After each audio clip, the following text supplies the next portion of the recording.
Hello my dear students. तो बच्चों NEET PYQ express में आज हम कंटिन्यू करेंगे स्ट्रक्चरल ऑर्गेनाइजेशन इन एनिमल्स, जिसमें प्रीवियस सेशन में एनिमल टिश्यूज ऑलरेडी हमने कवर कर लिया था।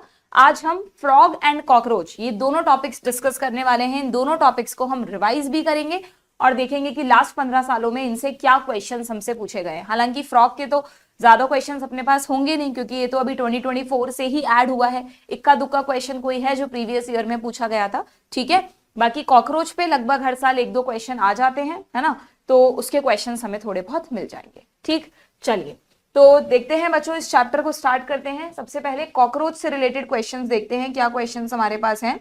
एंड यस, जिन बच्चों के पास न्यू एनसीईआरटी है उनके पास कॉकरोच एनसीईआरटी में नहीं है, ये ओल्ड एनसीईआरटी में ही गिवन है। तो जैसा मैंने आपको पहले कई बार बताया है कि हमारा जो टेलीग्राम चैनल है नीट कॉम्पिटिशन, वहां पर मैंने इसका पीडीएफ अवेलेबल करा रखा है। आप उसे डाउनलोड करके उसका प्रिंट आउट निकाल के अपने पास सेफ रख लें, ठीक है। चलिए तो देखते हैं। अच्छा, अब ये जो टॉपिक्स है ना बच्चों, दोनों कॉकरोच एंड फ्रॉग, तो कॉकरोच को समझना थोड़ा सा आप इंसेक्ट से कोरिलेट करें कि आप जब एनिमल किंगडम में इंसेक्टा के फीचर्स पढ़ते हैं या अलग अलग चैप्टर्स में जब आप ह्यूमन फिजियोलॉजी पढ़ते हैं, तो वहां पर भी दे रखा है कि इंसेक्ट्स रेस्पिरेशन कैसे करते हैं, इंसेक्ट्स एक्सक्रीशन कैसे करते हैं। उन चीजों को कोरिलेट करके पढ़ेंगे तो थोड़ा आसान लगेगा। हालांकि आई एग्री कि कॉकरोच थोड़ा सा कॉम्प्लिकेटेड पड़ता है बच्चों को, क्योंकि मॉर्फोलॉजी वगैरह तो इजीली समझ में आ जाती है, पर ये जो इसका डिस्क्रिप्शन है ना, स्पेशली जो इसका एब्डोमिनल पार्ट है उसको पूरा अच्छे से समझना, फिर उसके बाद डाइजेस्टिव सिस्टम इज गुड, ये भी ठीक है, बट इसका जो रिप्रोडक्टिव सिस्टम है ना, यहाँ पर थोड़ी सी दिक्कत आती है, थोड़ा सा कॉम्प्लिकेटेड सा है। तो मैं आपको सजेस्ट करूंगी कि देखो, पूरा तो मैं आपको यहाँ पे नहीं पढ़ा सकती, यस रिवीजन जरूर मैं पूरा दूंगी, तो इसलिए कॉकरोच का भी और फ्रॉग का दोनों का इंडिविजुअल लेक्चर मैंने यूट्यूब पे अवेलेबल कर रखा है। NCERT line to line series में आप जाओ, वहां बहुत अच्छे से एक बार आप ये दोनों लेक्चर्स देख लोगे तो आपका बहुत अच्छे से रिवीजन हो जाएगा और पूरा समझ में आ जाएगा। मैंने बहुत सिंप्लीफाइड डायग्राम्स की हेल्प से आपको ये चीजें पढ़ा रखी है, ठीक है।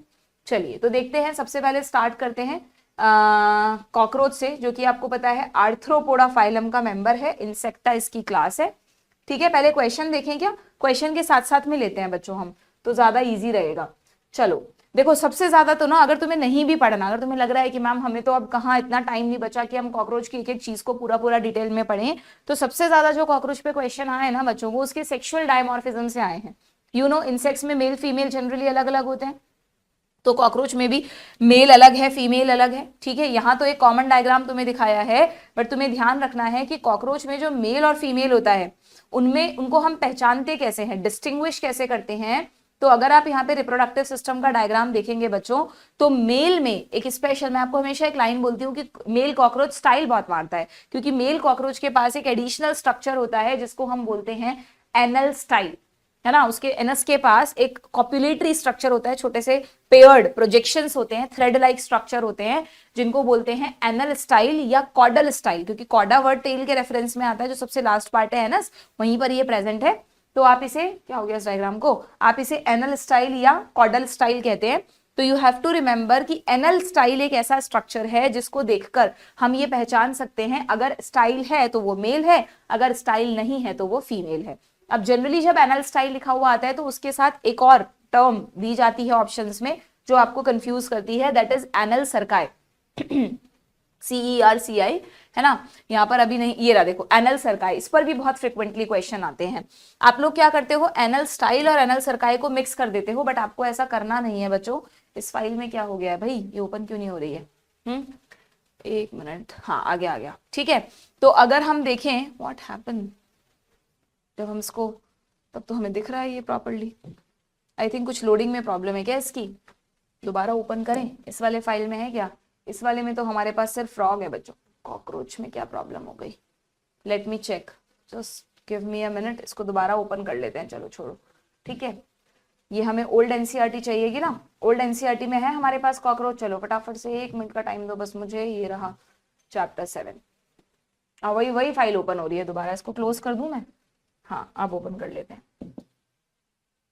आ गया, ठीक है। चलिए तो मैं आपको क्या कह रही थी कि हाँ, अगर हम कॉकरोच की बात करें तो कॉकरोच में एनल स्टाइल आपको एक तो स्ट्रक्चर याद रखना है और दूसरा एनल सर्काई याद रखना है। दोनों के बारे में बता देती हूं मैं। एनल सर्काई क्या होता है, ये देखो, एनल सर्काई जो है ना, वो कोई मेल फीमेल में डिस्टिंग्विश करने के लिए नहीं है। एनल सर्काई एक ऐसा स्ट्रक्चर है, सी मतलब इसको मैं आपको ऐसे याद कराती हूँ, सर्काई मतलब सेंसरी, वैसे सी और एस अलग अलग है बट स प्रोनाउंसिएशन हिंदी में एक जैसा लगता है ना, तो सर्काई सेंसरी स्ट्रक्चर है और सेंसरी स्ट्रक्चर की जरूरत तो मेल फीमेल दोनों को है, तो एनल सर्काई मेल में भी होगा फीमेल में भी होगा, इन बोथ मेल एंड फीमेल। और एग्जैक्टली इसकी लोकेशन क्या है, कहां पर एनल सर्काई प्रेजेंट होता है, आपकी एनसीईआरटी में ही आप देख सकते हो, यहां पर एक लाइन लिखी हुई है लास्ट में कि एनल सर्काई कहां होता है, in both male and female the 10th segment bear a pair of jointed filamentous structure called anal cerci. यानी अगर मान लो आपको पता है कॉकरोच की बॉडी सेगमेंटेड होती है, तो अगर हम 10th सेगमेंट की बात करें, है ना, 10th सेगमेंट इस तरह थोड़ा बाइफर्केटेड होता है, तो इसी 10th सेगमेंट पर यहां पर आपको एक पेयर्ड फिलामेंटस जॉइंटेड स्ट्रक्चर मिलेगा, इसमें ऐसे जॉइंट्स होते हैं और फिलामेंट की तरह होता है, थ्रेड की तरह होता है, तो दिस इज कॉल्ड एनल सर्काई। ठीक है, और देखो इसी पर एग्जैक्ट छोटा सा पॉइंट है बट इसी पर क्वेश्चन आ गया 2024 में, रीसेंट क्वेश्चन है, इन बोथ, बिल्कुल एनसीईआरटी से लाइन उठाई है, in both sexes of cockroach a pair of jointed filamentous structure, ये भी दे दिया कॉल्ड एनल सर्काई, सिर्फ आपसे सेगमेंट पूछ लिया। ठीक है, हालांकि इतना डिटेल में जाकर आपको सारे सेगमेंट्स नहीं पढ़ने कॉकरोच के, आप देखना अभी नहीं पूछे जाते क्वेश्चन, बट एनल सर्काई की जो पोजीशन है, क्योंकि उस पर फ्रिक्वेंटली क्वेश्चन आता है, वो आपको पता होनी चाहिए। तो डू रिमेंबर, जो सबसे आखिरी 10th एब्डोमिनल सेगमेंट है, जिसको 10th टर्गाइट भी कहते हैं, मैंने आपको बता रखा है ना कि कॉकरोच में अगर आप डॉर्सली देखोगे, ऊपर से देखोगे, तो सेगमेंट्स को बोलते हैं टर्गाइट्स, और अगर वेंट्रली देखोगे तो उनको बोलते हैं स्टर्नाइट्स। ठीक है, स्टर्नम, जैसे स्टर्नम बोन हमारे वेंट्रली है, तो कॉकरोच की वेंट्रल सरफेस पर स्टर्नाइट्स होते हैं और डॉर्सल पर टर्गाइट्स होते हैं। ठीक है, क्या एनसीईआरटी में ये टर्म लिखी है, देखो जरा, यहाँ पर कहीं दे रखा है टर्म, ये दे रखी है, स्टार्टिंग में ही दे रखी है कि ये जो टर्गाइट स्क्लेराइट कह रही हूं ना मैं आपको, ये एक्चुअली है क्या।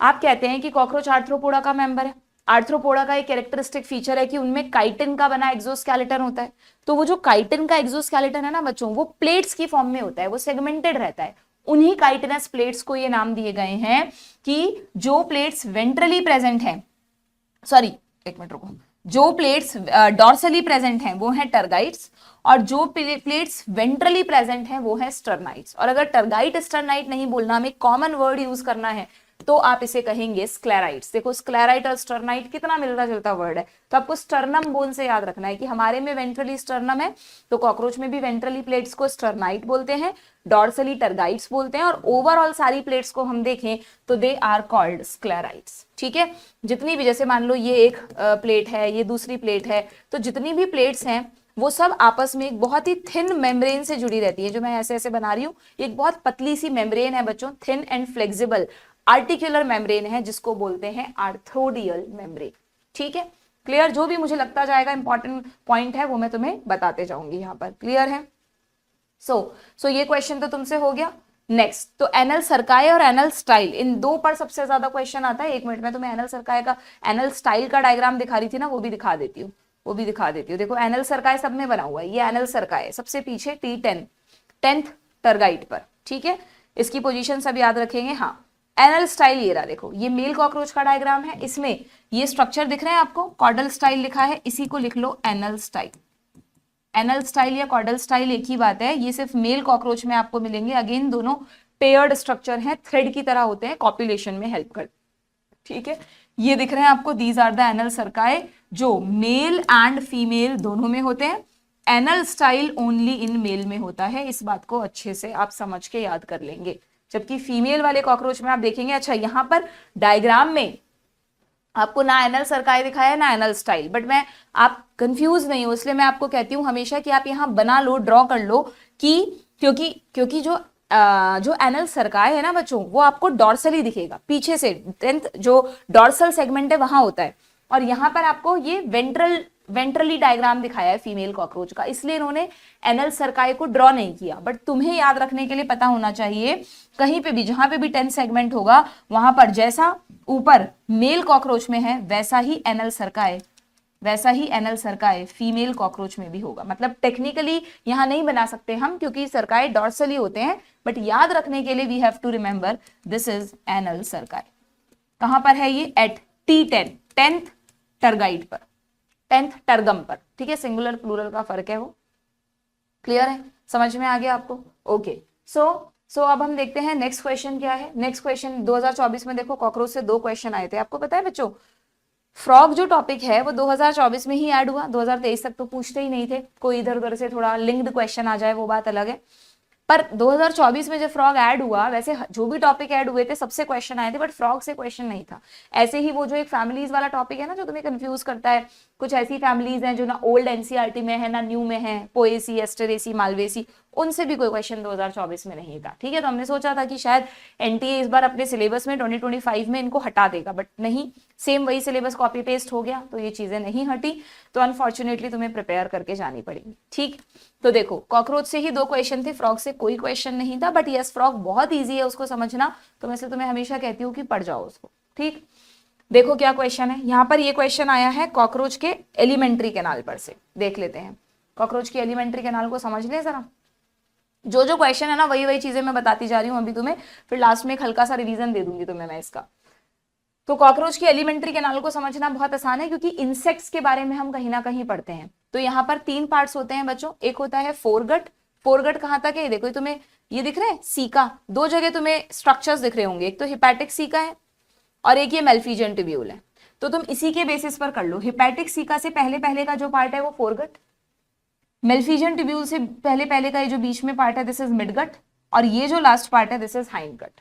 ठीक, फोरगट में जैसे हमारे में होता है पहले माउथ होगा, फिर माउथ से खाना बकल कैविटी में जाएगा, फिर फेरिंग्स में आएगा, उन्होंने सीधा फेरिंग्स दिखा दिया है, फिर फेरिंग्स से छोटी सी ईसोफेगस है, इनमें ज्यादा बड़ी नहीं है, और सीधा क्रॉप आ गया। हमारे में तो स्टमक में खुलता है, बट मैंने आपको बताया था एनिमल किंगडम पढ़ाते वक्त भी बताया था कि बर्ड्स में कई बार क्वेश्चन आया है, बर्ड्स में एंड इंसेक्ट्स में ये 2 एडिशनल स्ट्रक्चर्स आपको ध्यान रखने हैं। जो खाना है वो वहां पर मुंह में च्यू नहीं हो रहा, बल्कि खाने को ये अपने क्रॉप में इकट्ठा कर लेते हैं, और क्रॉप के जस्ट नीचे एक ग्राइंडर जैसा स्ट्रक्चर गिजर्ड लगा रहता है, वहां पर फूड की ग्राइंडिंग होती है। जैसे हम टीथ से च्यू करते हैं, कॉकरोच मतलब इंसेक्ट्स में और बर्ड्स में फूड वो खाते जाते हैं, क्रॉप में इकट्ठा कर लेते हैं, और क्रॉप के नीचे गिजर्ड में उस फूड की ग्राइंडिंग होती है। ठीक है, तो crop and gizzard are 2 structures which are present in birds as well as in insects. जबकि बर्ड्स तो कॉर्डेट्स में आते हैं, ये यहाँ आर्थ्रोपोडा में है, बट ये स्ट्रक्चर दोनों जगह होता है, क्योंकि बर्ड्स में भी टीथ नहीं होते ना, और बर्ड्स आपको पता है सीड्स वगैरह खाते हैं,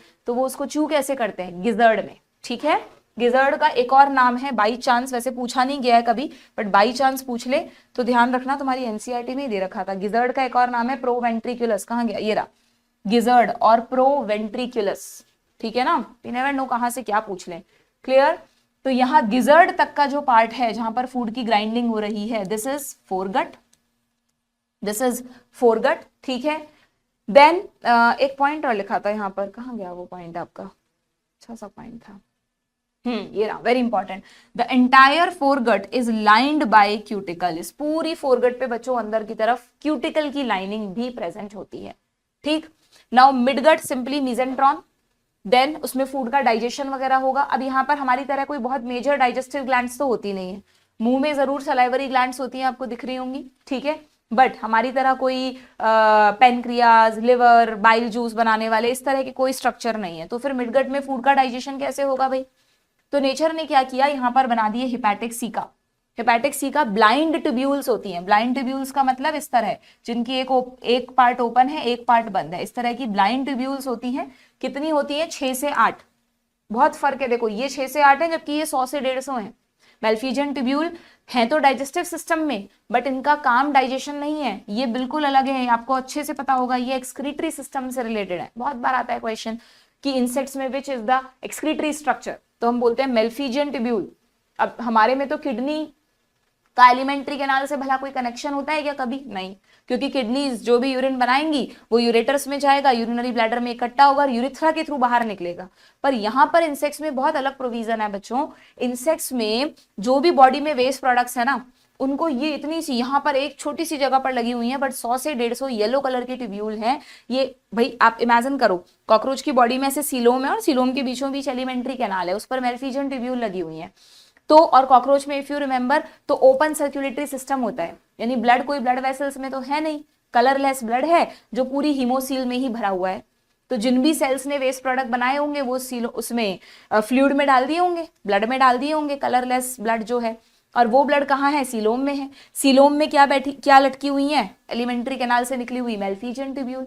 तो मेल्फिजियन ट्यूब्यूल वो जो चारों तरफ ब्लड है, कलरलेस ब्लड है, उससे सारा वेस्ट प्रोडक्ट कलेक्ट कर लेती है और उसको किस में कन्वर्ट कर देती है। इंसेक्ट्स क्या होते हैं, हम तो यूरियोटैलिक हैं, बट इंसेक्ट्स यूरिकोटैलिक होते हैं। मैंने तुम्हें ट्रिक याद करा रखी है, BIRD, बर्ड्स आर यूरिकोटैलिक।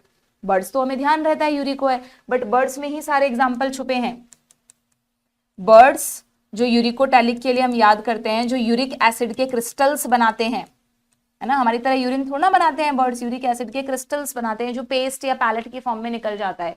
तो उसके लिए बर्ड्स में B फॉर तो बर्ड्स हो गया, I फॉर इंसेक्ट्स, ये तो याद कर रखा है हमने, फिर R फॉर रेप्टाइल याद कर रखा है, ठीक है, D का कोई फुल फॉर्म नहीं है, S फॉर स्नेल्स याद कर रखा है, ठीक है। तो जो लैंड पे रहने वाले इंसेक्ट्स हैं या लैंड पे रहने वाले स्नेल्स हैं, मॉलस्का में जो आते हैं, दे आर यूरिकोटैलिक। तो आप गड़बड़ नहीं करोगे, अगर आपसे एग्जाम में पूछेंगे कॉकरोच आर, तो कोई भी बच्चा कंफ्यूज नहीं होगा, तुरंत याद आना चाहिए कॉकरोच का वेस्ट प्रोडक्ट पैलेट या पेस्ट की फॉर्म में निकलता है, that is uric acid crystal, so it is uricotelic. तो यूरिक एसिड कहाँ बना, इन मेल्फिजियन ट्यूब्यूल्स के अंदर बना। अब यहां पर हमारी तरह कोई यूरिनरी ब्लैडर इस तरह का सिस्टम तो है नहीं, तो मेल्फिजियन ट्यूब्यूल्स को नेचर ने यहां लटका दिया, कहाँ, फोरगट और मिडगट और हाइंडगट के जंक्शन पर, ये अंदर खुल रही हैं गट में। तो जो भी ये यूरिक एसिड बनाती है उसको गट में डाल देती है और गट से वो यूरिक एसिड के क्रिस्टल्स रेक्टम और एनस के थ्रू, यहाँ पर एनस होगी, एनस के थ्रू बाहर निकल जाते हैं। यानी कॉकरोच में जो फूड वो खाएगा उस अनडाइजेस्टेड फूड को भी एनस से ही निकालेगा, एंड जो यूरिन मतलब uric acid, not exact urine, हमें यूरिन मतलब यूरिया होता है, तो यहाँ आप यूरिक एसिड बोलो। तो कॉकरोच का जो यूरिक एसिड के क्रिस्टल्स हैं वो बनते तो मेल्फिजियन ट्यूब्यूल में हैं, बट अल्टीमेटली उनको बॉडी से निकालने के लिए ये जो पार्ट है इनका, इलियम, कोलन, रेक्टम, यानी हाइंडगट बोल लो आप, ये वाला पूरा पार्ट, ये तीनों मिलाकर हाइंडगट है बच्चों, हाइंडगट में डाल दिया जाता है और वहीं से उनको निकाल देते हैं, ठीक है। तो मेल्फिजियन ट्यूब्यूल यहाँ होते हुए भी फंक्शन पूरा का पूरा एक्सक्रीटरी करती है, तो ये बात ध्यान रखनी है। अब आ जाते हैं हम हमारे पुराने टॉपिक पर, कि मैं आपको कह रही थी कि अब डाइजेशन कैसे होगा फूड का, ठीक है। तो मिडगट में जो फूड है उसको डाइजेस्ट करने के लिए कोई और ग्लैंड तो है नहीं, तो यहाँ हिपैटिक सी का जो सिर्फ 6 से 8 हैं बच्चों, ये हिपैटिक सी का तरह तरह के डाइजेस्टिव एंजाइम्स बनाते हैं और उन एंजाइम्स को मिडगट में डालते रहते हैं, ठीक है, और जिससे कि फूड का डाइजेशन होता है। इसीलिए इनका नाम देखो कैसे रखा गया है, हिपैटिक सिका। हिपैटिक लिवर के लिए आता है, ये वो काम कर रहे हैं जैसे जूसेस बनाना जो लिवर करता है। इन्हीं हिपैटिक सीका को यहाँ पे लिखा है गेस्ट्रिक सीका भी कहते हैं, स्टमक की तरह, जैसे हमारे स्टमक में कई गेस्ट्रिक जूस होता है, उसमें कई तरह के एंजाइम्स होते हैं, तो सारे एंजाइम जो भी कॉकरोच को चाहिए वो हिपैटिक सीका या गेस्ट्रिक सीका ही डालेंगे, कहाँ, मिडगट में, जहां फूड का डाइजेशन होगा, ठीक है, क्लियर है क्या। देन लास्ट में हाइंडगट हो गया। हाइंडगट के पार्ट्स बहुत अलग हैं, जैसे हमारे में तो ilium is a part of small intestine, but यहाँ पर ilium is a part of last hindgut, not midgut, है ना। फिर कोलन हो गया और फिर लास्ट में रेक्टम हो गया, ठीक। तो आपको ऐसे थोड़ा सा कोरिलेट करके ना, हमसे थोड़ा कोरिलेट करके याद रखोगे तो हो जाएगा याद, कोई इतनी दिक्कत नहीं आएगी आपको, ठीक। ये देखो यहाँ लिखा हुआ है, कॉकरोच में इन मेल्फिजियन ट्यूब्यूल ने एक्सक्रीटरी प्रोडक्ट्स को कहां से लिया, हीमोलिम्फ से। कोरिलेट कर रहे हो, हीमोलिम्फ क्या है, पढ़ा है, हीम यानी ब्लड, कलरलेस ब्लड को ही हीमोलिम्फ बोलते हैं बच्चों। कॉकरोच में कोई अलग से ब्लड और लिम्फ अलग अलग नहीं होता, कॉकरोच में एक ही फ्लूइड होता है, दैट इज कलरलेस ब्लड, और इस कलरलेस ब्लड को ही हीमोलिम्फ बोलते हैं, क्योंकि ये हीमोलिम्फ कोई ब्लड वेसल्स में तो है नहीं, पूरी बॉडी में ओपनली सीलोम जो बॉडी कैविटी है उसमें प्रेजेंट है, एक स्विमिंग पूल की तरह जिसमें ऑर्गन्स आर बाथेड, है ना। उस ऐसी coelom which is filled with blood उसको बोलते हैं हीमोसील। तो अगर आपसे पूछ लें हीमोसील वर्ड आ जाए तो आप कंफ्यूज मत होना, हीमोसील मतलब ब्लड फिल्ड सीलोम, ऐसी सीलोम जिसमें ब्लड भरा हुआ है। और ऐसा कब, ये कौन सा ब्लड है, ये कलरलेस ब्लड है, और ये किसमें होगा, जिसमें ओपन सर्कुलेटरी सिस्टम है। ओपन सर्कुलेटरी सिस्टम आप दो जगह पढ़ते हैं, आर्थ्रोपोडा में और मॉलस्का में, ठीक है, डन, क्लियर है क्या। तो अब आई थिंक आपसे ये क्वेश्चन हो जाएगा, देखो जरा क्या है, the structure used for storing of food, इनमें से कौन फूड को स्टोर करता है, ये रहा क्रॉप, टेम्परेरी स्टोरेज होता है ग्राइंडिंग से पहले, तो ए का फोर्थ हो गया, ए का फोर्थ दो ऑप्शन में है। देन रिंग ऑफ, ए का फोर्थ हो गया, then ring of 6 to 8 blind tubule, 6 to 8 जो कम नंबर है वो एंजाइम बनाने वाले हिपैटिक सीका का है। देखो अब अगर कोई बच्चा थ्योरी नहीं पढ़ के गया तो उसे तो इसका नाम सिर्फ हिपैटिक सीका ही पता होगा, जबकि यहाँ लिखा है कि हिपैटिक सीका को ही गैस्ट्रिक सीका कहते हैं, इसलिए ये इंपॉर्टेंट हो जाता है बहुत कि आप एनसीईआरटी के हर वर्ड को ध्यान से पढ़ो। तो बी का सेकेंड हो गया, ये रहा, हमें मिल गया हमारा आंसर। 100 से 150 yellow colour tubules Malpighian tubule हो गई, और which is grinding for food वो गिजर्ड हो गया। ठीक है, सो ऑप्शन 1 रिवाइज हो गया कॉकरोच का एलिमेंट्री कैनाल। नेक्स्ट 2023 में क्या आया था भाई? 2023 में ये थोड़ा एनिमल किंगडम टाइप का क्वेश्चन ज्यादा लग रहा है मुझे, बट यहाँ है तो यहाँ कर लेते हैं, एक ही बात है। टीनिया फ्लैटवॉर्म है, और फ्लैटवॉर्म्स में आपको पता है फ्लेम सेल्स होती हैं। अब ये मत कहना मैम एनिमल किंगडम तो भूल गए हम, वो तो पढ़े हुए बहुत दिन हो गए ना। ऐसे करोगे तो फिर बच्चों नीट के एग्जाम के पहले ऐसा तो है नहीं कि इतना सा सिलेबस है कि एक दिन पहले सब कुछ रिवाइज कर लो। तुम्हारे अगर अकेले बायो को आप देखो, नीट का एग्जाम में तो पीसीबी पूरा पढ़ के जाना है आपको, जिसमें मिलाकर 79-80 चैप्टर राउंड फिगर में मान लो। तो क्या ऐसा पॉसिबल है कि एक दिन पहले पूरे 80 चैप्टर रिवाइज कर सकते हो? नहीं। तो इस तरह से आपको पढ़ाई करनी है, अपनी प्रिपरेशन करनी है, रिवीजन करना है कि आप सब कुछ रिवाइज नहीं कर पाओगे एंड टाइम पर आपके दिमाग में चीजें फिट होनी चाहिए। जितना मल्टीपल रिवीजन करोगे, जितनी क्वेश्चन प्रैक्टिस करोगे, उतनी ही आपको चीजें याद होती जाएंगी। ठीक है, so taenia is flame cell.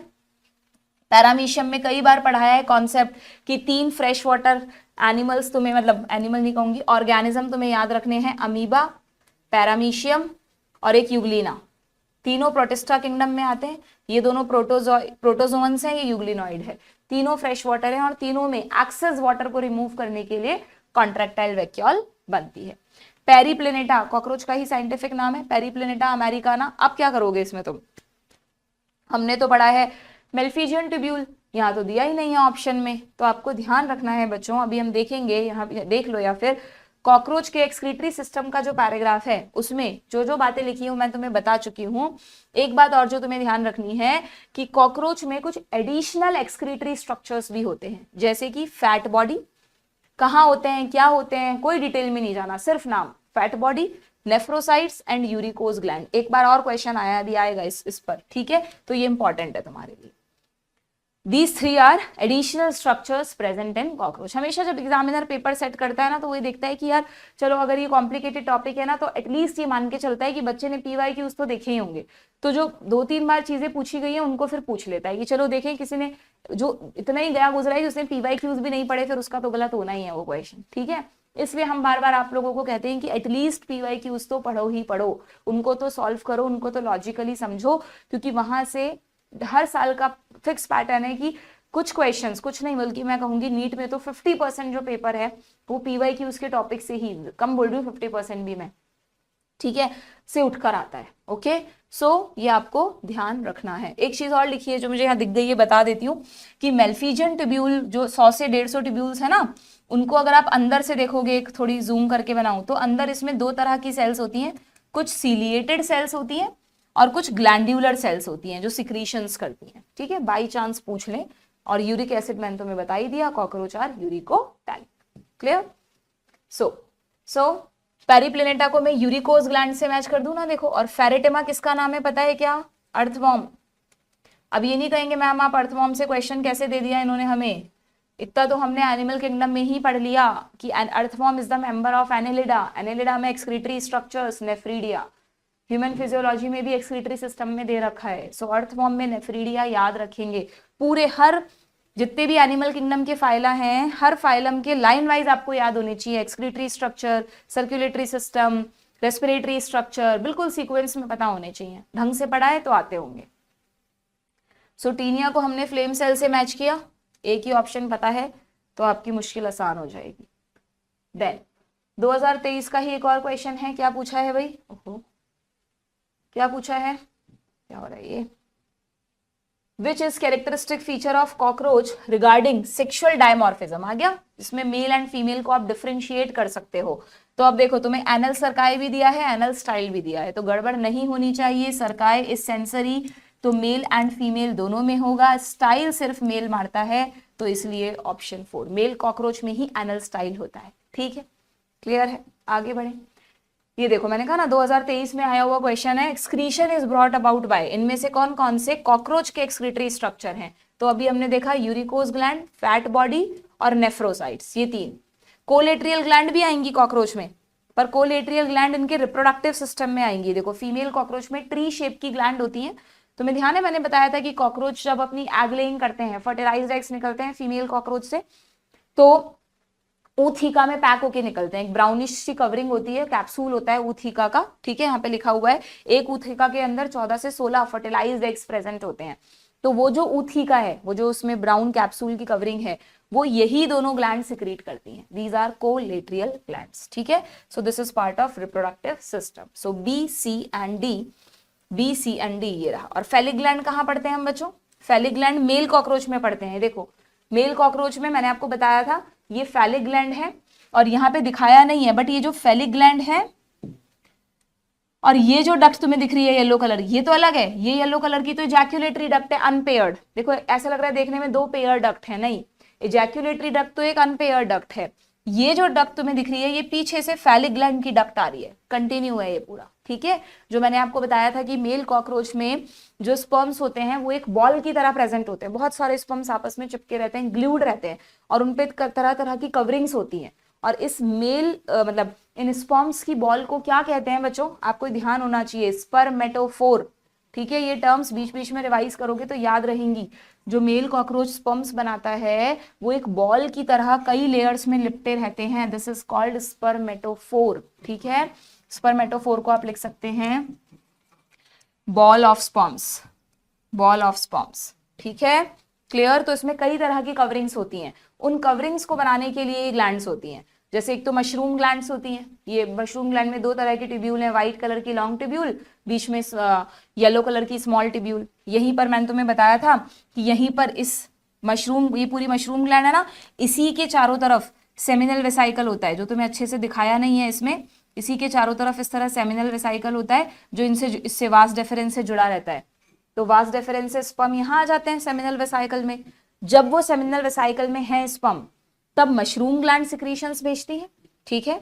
फिर वो स्पर्म्स चल देते हैं आगे इजैक्यूलेटरी डक्ट के थ्रू, और यहाँ पर जब बाहर निकल रहे होते हैं तो फेलिक ग्लैंड अपने सिक्रीशंस भेज देती है, और वहां पर एक और कवरिंग उन पे बन जाती है, ठीक है। और भी कई कवरिंग्स होती है, बट ध्यान रखना कि मशरूम ग्लैंड और फेलिक ग्लैंड ये दोनों स्पर्म्स को स्पर्मेटोफोर में कन्वर्ट करती है, ठीक। ऐसे बीच बीच में क्यों बता रही हूँ? पूरा पढ़ोगे तुम्हें लगेगा हाँ सब आता है, सब समझ आ रहा है। बीच बीच में टर्म्स आएंगी, क्लिक करेंगी दिमाग में, और उनके मीनिंग्स तुम जब सोचोगे तो वो ब्रेन में एक अच्छे से अलर्ट जोन में तुम्हारे बैठ जाएंगे, ठीक है, क्लियर है। आगे बढ़े नेक्स्ट। 2022 में क्या था भाई देख लें, टेगमिना। कितने बच्चों को याद है टेगमिना क्या है? कॉकरोच के विंग्स याद है मॉर्फोलॉजी में? 4 विंग और hind wing, 2 pair of wings होते हैं कॉकरोच के पास, 2 पेयर ऑफ विंग्स होते हैं। तो हमेशा ध्यान रखना है, अब नहीं याद रहता तो कोई ट्रिक बना लो। जो 4 विंग्स हैं उनको टेगमिना कहते हैं, और हाइंड विंग्स ये रहे, ठीक है। हमेशा ध्यान रखो टेगमिना, टेगमिना क्या बोल रही थी, ओपेक होते हैं, ओपेक, ओपेक होते हैं, और ये उड़ने में इनका कोई रोल नहीं है। जैसे मान लो आप इसको बंद कर दो सारे विंग्स को, तो अंदर की तरफ पहले हाइंड विंग्स हैं, फिर उनको कवर करते हुए ये ऊपर से एक ये रहा 2 4 विंग्स हैं, ठीक है। तो 4 विंग्स जो कि टेगमिना है वो तो ओपेक हैं, पहले वो खुलेंगे अगर किसी कॉकरोच को उड़ना है। कॉकरोच उड़ते भी हैं, देखा है क्या तुमने कभी? ज्यादा नहीं उड़ते, हल्का सा फ्लाई करते हैं बस, थोड़ा थोड़ा रात में जनरली जब भी इनको जरूरत पड़ती है।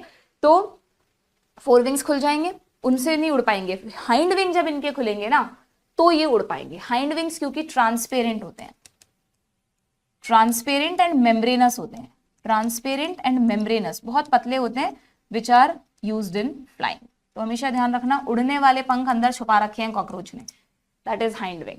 और जो ऊपर ढक रखे हैं वो सेफ्टी के लिए हैं, ओपेक लेदरी हैं वो, ठीक है। वो जस्ट यूं समझ लो इनको प्रोटेक्ट कर रहे हैं, पर उड़ने में उनका कोई रोल नहीं है। और वही है टेगमिना, ये सब लिखा हुआ है, ये रहा। हाइंड विंग्स ट्रांसपेरेंट है, मेम्ब्रेनस है, उड़ने में हेल्प करते हैं। टेगमिना ओपेक हैं, डार्क हैं, लेदरी हैं, और सिर्फ हाइंड विंग्स को कवर करके रखते हैं। सो टेगमिना अराइजेस फ्रॉम, अच्छा हाँ तो मेन चीज तो रह ही गई, तो आपको ध्यान रखना है बच्चों, वैसे यहाँ लिखी हुई है पर आप वहां पे भी लिख लो कि मैंने आपको बताया था कि कॉकरोच में ये तो मान लो हेड हो गया, जस्ट ऐसे स्कीमेटिक सा डायग्राम बना रही हूँ, ये तो हेड हो गया। अब जो कॉकरोच का थॉरेक्स है ना उसमें 3 सेगमेंट होते हैं, एक होता है प्रोथॉरेक्स, एक होता है मीजोथॉरेक्स, और एक होता है मेटाथॉरेक्स। फिर कॉकरोच का एब्डोमेन होता है, एब्डोमेन में भी फिर सेगमेंट्स होते हैं, ठीक है।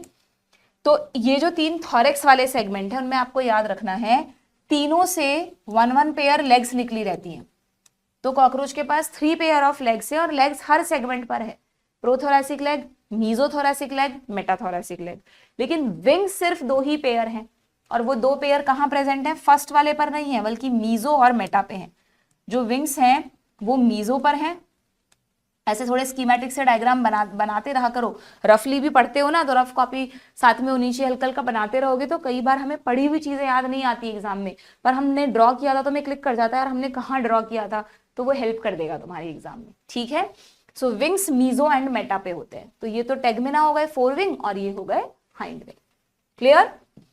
तो ये पूछ रहा है टेगमेना कहाँ होता है भाई, टेगमेना हो जाएगा मीजोथोरेक्स पर, मेटा मत कर देना, मेटा पे हाइंड विंग्स, मेटा पे हाइंड विंग्स और इस पर 4 विंग्स। 4 विंग्स को ही क्या कहते हैं, टेगमेना। ऐसे रिवाइज कराया करो खुद को जिससे पक्का हो जाए वो। ठीक, आगे बढ़े। 2021 में क्या पूछा है भाई, which characteristic is incorrect with respect to cockroach, incorrect बताना है हमको। ठीक है, 10th abdominal segment in both sexes bear a pair of anal cerci, anal cerci दोनों में होती है और 10th segment पर ही होती है, सही है। A ring of gastric ceca is present at the junction of midgut and hindgut, नहीं, जो कॉकरोच के इंटेस्टाइन में 3 सेगमेंट है, फोरगट, मिडगट एंड हाइंडगट। ठीक है, फोरगट, मिडगट एंड हाइंडगट, उसमें हमेशा ध्यान रखना है पहले वाले जंक्शन पर 6 हिपैटिक सीका है और दूसरे वाले जंक्शन पे 100 से 150 मेल्फिजियन ट्यूब्यूल हैं। तो हिपैटिक सीका कहाँ है बच्चों, फोरगट एंड मिडगट के जंक्शन पर हैं, तो ये गलत हो गया। हो सकता है जल्दीबाजी में तो मैंने सही कर दो, तुम्हें लगे कि यार हमने पढ़ा तो था कि गैस्ट्रिक सीका जंक्शन पे होते हैं, अब एग्जैक्ट याद नहीं आ रहा कि कौन से जंक्शन पे थे। ठीक है, so you have to aware, ध्यान रखना है आपको। हाइपोफैरिंग्स क्या होता है कॉकरोच में, चलो ये भी रिवाइज कर लेते हैं। अगर हम कॉकरोच के माउथ पार्ट्स देखें बच्चों, यहाँ पर ये दिख रहा है आपको, ये कॉकरोच का हेड दिखाया है पूरा, तो जहां से वो खाना खाते हैं दिस इज माउथ। तो इस माउथ को घेरे हुए चारों तरफ कुछ स्ट्रक्चर्स होते हैं। ठीक है, इन स्ट्रक्चर्स को माउथ पार्ट्स कहते हैं। ऐसे इंसेक्ट्स में ना अलग अलग टाइप के माउथ पार्ट होते हैं, जैसे आपने कभी मक्खी को देखा हो, हाउस फ्लाई को, तो वो अपने जो भी स्ट्रक्चर्स होते हैं उनको फूड पर ऐसे गड़ा के रखती है थोड़ी देर तक, क्योंकि वो स्पॉन्जी नेचर के होते हैं। मक्खी हमेशा न्यूट्रिशन को एब्जॉर्ब करती है, खाती नहीं है, लेकिन कॉकरोच क्या करते हैं, ऐसे बाइट एंड च्यूइंग करते हैं। जो भी फूड है उस पर अपने ये सारे माउथ पार्ट्स यूज करके उसको बाइट करते हैं और थोड़ा थोड़ा च्यू भी करते हैं, बाद में ग्राइंडिंग गिजर्ड में हो जाएगी। तो सबसे पहली बात तो कॉकरोच के जो माउथ पार्ट्स हैं वो बाइटिंग एंड च्यूइंग टाइप के हैं। कहाँ गया, यही लिखा है, ये रहा, माउथ पार्ट्स हैं बाइटिंग एंड च्यूइंग टाइप के। अलग अलग इंसेक्ट्स में अलग अलग टाइप के होते हैं। ठीक है, अब ये कौन कौन से माउथ पार्ट्स हैं उनके नाम आपको पढ़ के जाने हैं, और by chance diagram based question आ जाए तो यू मस्ट रिमेंबर। ठीक, कैसे याद रखोगे, देखो बहुत आसान है। एक तो जैसे हमारे में अपर लिप और लोअर लिप होता है, वैसे कॉकरोच में अपर लिप है लेब्रम, लोअर लिप है लेबियम। ये पूरा लेबियम दिखाया है आपको। अब यू हैव टू रिमेंबर, ये आर है ये आई है, जैसे भी याद रख सको, लेब्रम लेबियम। ठीक, देन लेब्रम के दोनों तरफ मैंडिबल होता है, ऊपर की तरफ है यहाँ मैंडिबल, हमारे में मैंडिबल लोअर जॉ है, मैग्जिला अपर जॉ है। हाँ उल्टा है, यहाँ जॉ नहीं है, ये माउथ पार्ट्स हैं, बट ऊपर वाले पार्ट्स को मैंडिबल कहते हैं और नीचे वाले माउथ पार्ट्स को मैग्जिला कहते हैं। उल्टा हो गया हमसे, तो लेबियम लेब्रम लिप्स हो गए, मैंडिबल मैग्जिला दूसरे माउथ पार्ट्स हो गए, और इन सबके सेंटर में एक बिल्कुल टंग लाइक स्ट्रक्चर होता है, दैट इज हाइपोफैरिंग्स। टंग फेरिंग्स के नीचे, सो हाइपोफैरिंग्स, फेरिंग्स के पास जो भी व्हाटएवर। ठीक है, ये समझ में आ गया माउथ पार्ट्स। एंड अगर आप नीचे वाले माउथ पार्ट्स देखोगे ना, एक तो लोअर लिप, तो लोअर लिप से आपको ये दिख रहे हैं प्रोजेक्शंस निकले हुए, ऐसे ही दोनों मैग्जिला से निकले हुए दिख रहे हैं ये प्रोजेक्शंस, ये रहे। ये जितने भी प्रोजेक्शंस हैं इनको कहते हैं बच्चों पैल्प्स। ये सेंसरी स्ट्रक्चर है, ये कॉकरोच इनसे सेंस करता है कि इसका जो फूड है वो इसी का है ना, खा लेना, कोई दिक्कत तो नहीं है। तो फूड को के टेस्ट को आप कह सकते हैं सेंस करने के लिए कुछ पैल्प्स होते हैं। तो 2 तरह के पैल्प हो गए, जो लेबियम में है वो लेबियल पैल्प्स और जो मैग्जिला में है वो मैग्जिलरी पैल्प। ठीक है, तो अगर आप कॉकरोच के आगे सेंसरी स्ट्रक्चर रिवाइज करोगे ना, जब नर्वस सिस्टम आएगा कॉकरोच में, ये रहा नर्वस सिस्टम, तो देखो यहाँ दे रखा है कि कॉकरोच के सेंस ऑर्गन नर्वस सिस्टम का ही तो पार्ट है। तो कॉकरोच में सेंस ऑर्गन्स कौन कौन से हैं, एक तो फ्रंट में जो एंटीना लगे रहते हैं, आईज हो गई, कॉकरोच के पास 4 आंखें होती हैं, 2 नहीं। कॉकरोच में 2 तो सिंपल आईज होती हैं और 2 कंपाउंड आईज होती हैं। जो मेन इनका विजन है वो कंपाउंड आईज से होता है, सिंपल आईज तो बस सिंपली होती है, जो भी फोटो रिसेप्शन वगैरह वगैरह के लिए होती होंगी। ठीक है, ये अभी बताया मैक्सिलरी पैल्प, और एक बताया लेबियल पैल्प, और एक बार बार बता रही हूँ anal cerci. This is also a sensory structure. तो आराम से तुम लॉजिकली कॉकरोच के सेंसरी स्ट्रक्चर याद रख सकते हो। कॉकरोच में कोई आंख कान सब कुछ नहीं होता, सिर्फ आंखें होती हैं, आईज, और वो भी कितनी होती है कॉकरोच के पास, याद रखना 4 आईज होती हैं, ठीक है, 2 सिंपल और 2 कंपाउंड। लिखा है क्या यहाँ पे? कंपाउंड आईज के बारे में तो लिखा है, ये रहा। सिंपल आईज नहीं लिखा, वहीं तो दे रखा था, यहाँ दे रखा है, ये रहा। ये देखो, इस डायग्राम से देख लो तुम तो, ये छोटी सी बना रखी है, ऑसिलस लिखा है, इसको लिख लो। This is simple eye of cockroach. एक तरफ से दिखाया है, एक उस तरफ भी है, तो ये भी 1 पेयर है। ऐसे ही कंपाउंड आई एक इधर है, एक उधर है, तो ये भी 1 पेयर है। तो 2 की जगह कितनी आंखें हो गई? 4 आंखें। 1 पेयर नहीं, 2 पेयर। क्लियर? ठीक है, ठीक है क्या बच्चों? आगे बढ़ें? आगे बढ़ते हैं, चलो। सो हाइपोफेरिंक्स को कह रहा है, जो टंग लाइक स्ट्रक्चर है, it lie with in the cavity enclosed bye mouth parts. सारे माउथ पार्ट्स के बीचों बीच हाइपोफेरिंक्स देखा अभी हमने। In female 7th to 9th sterna, sterna क्यों आ रहा है? यानी हम फीमेल कॉकरोच को वेंट्रली देख रहे हैं, तो ये कह रहा है, देखो डॉर्सली तो 10 सेगमेंट दिखते हैं हमें कॉकरोच में, T1 से T10, बट वेंट्रली 9 ही होते हैं, S1 से S9, ठीक है। तो ये कह रहा है कि फीमेल कॉकरोच में जो लास्ट के 3 सेगमेंट हैं, 7th, 8th और 9th, they together form a genital pouch. बिल्कुल ठीक बात है, ये बात लिखी हुई भी है तुम्हारे यहाँ पे एब्डोमेन वाले पार्ट में, देखो कि फीमेल कॉकरोच में जो 7th स्टर्नम होता है ना बच्चों, वेंट्रली अगर हम देख रहे हैं तो जो 7th स्टर्नम होता है वो काफी बड़ा होता है, बोट शेप होता है, और 8th और 9th के साथ मिलकर जेनाइटल पाउच बनाता है। देखो मैं तुम्हें डायग्राम दिखाती हूँ, जो हम फीमेल रिप्रोडक्टिव सिस्टम का डायग्राम देख रहे थे उसमें देखो तो, इसमें ये है 7th, this one is 7th, ठीक है, ये 8th और 9th, ये 9th ये वाला, और ये 8th। तो ये तीनों, ये जो 7th, मतलब ये तीनों एकदम फ्यूज हो रहे हैं, और एक बड़ा सा बोट शेप स्ट्रक्चर भी बन रहा है। और इसी के अंदर क्या है इनके, देखो सारे ये जेनाइटल चैम्बर है अंदर, ज्यादातर रिप्रोडक्टिव स्ट्रक्चर्स यहीं पे हैं। तो 7th, 8th और 9th मिलकर जेनाइटल चैम्बर बनाते हैं। This is genital chamber, and do remember female cockroach में genital chamber is a site of fertilization. मतलब पूरे को जेनाइटल पाउच कहते हैं, जैसे ये लिखा हुआ है, उसके अंदर जेनाइटल चैम्बर है, खाली जगह को वेस्टिब्यूल कह दिया। और ये जो टीथ लाइक स्ट्रक्चर थोड़े से दिख रहे हैं ना, प्रोजेक्शन दिख रहे हैं, ये गोनेपोफाइसिस हो गए। गोनेपोफाइसिस एक्सटर्नल जेनाइटल्स को बोलते हैं। कॉकरोच में थोड़ी टिपिकल सी टर्म है, इसीलिए कह रही हूँ कि जिन बच्चों ने कॉकरोच नहीं पढ़ा उनको थोड़ा टफ लगता है ये, बट आप देख रहे हैं क्वेश्चन आ रहे हैं, एनटीए ने सिलेबस से नहीं हटाया है, so you have to prepare this topic, ठीक है। पूरा नहीं पढ़ सकते तो एटलीस्ट जो जो इंपॉर्टेंट चीजें बता रही हूँ वो याद कर लो, ठीक। पूरा पढ़ना है तो पढ़ सकते हो, लेक्चर अवेलेबल है, ठीक है। तो जेनाइटल पाउच समझ में आ गया। तो जेनाइटल चैम्बर ही वो जगह है बच्चों जहां पर, देखो समझ लो, यहीं पे बता देती हूँ, ये फीमेल कॉकरोच की ओवरीज है, इन ओवरीज से ओवा बन के यहाँ से होते हुए जेनाइटल चैम्बर में आ जाते हैं, ठीक है। और जब एक मेल और फीमेल कॉकरोच कॉपुलेशन करते हैं तो मेल कॉकरोच स्पर्म्स की बॉल यानी स्पर्मेटोफोर्स को फीमेल कॉकरोच में कहाँ देता है, देखना, ये आपको एक छोटा सा बैग लाइक स्ट्रक्चर दिख रहा है, इसका नाम है स्पर्मेथिका।